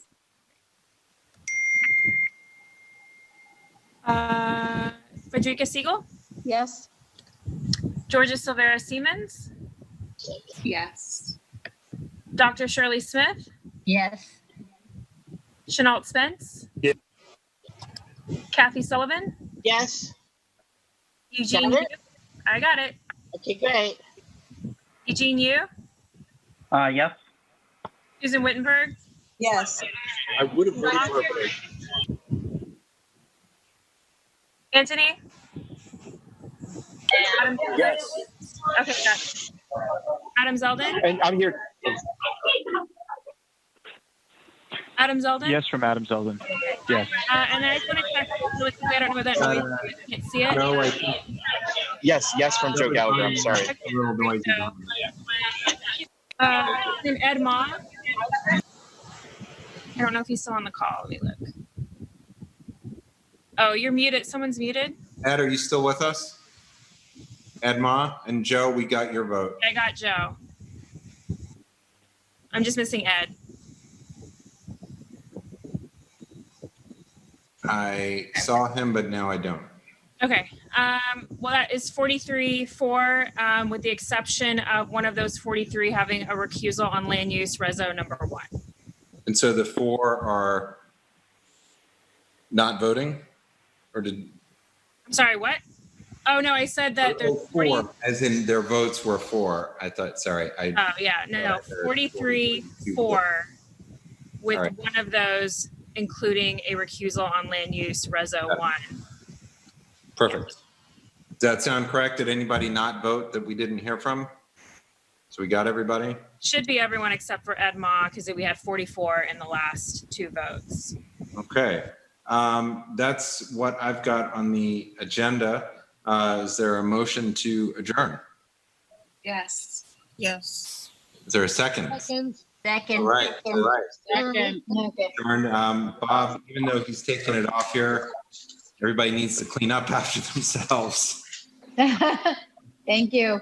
Areas around them. Thanks, everybody, and thanks for your patience. And we will let you know when we send out the next calendar with all the details for the coming month and specifics on that. Better than last month. Have a full board meeting. Thanks, Doris. I see you there. Yeah, Thanks, Carter, Valerie, great job. Thank you so much. Thanks. Thank you, everybody. Thank you, Mark Moss. Yes.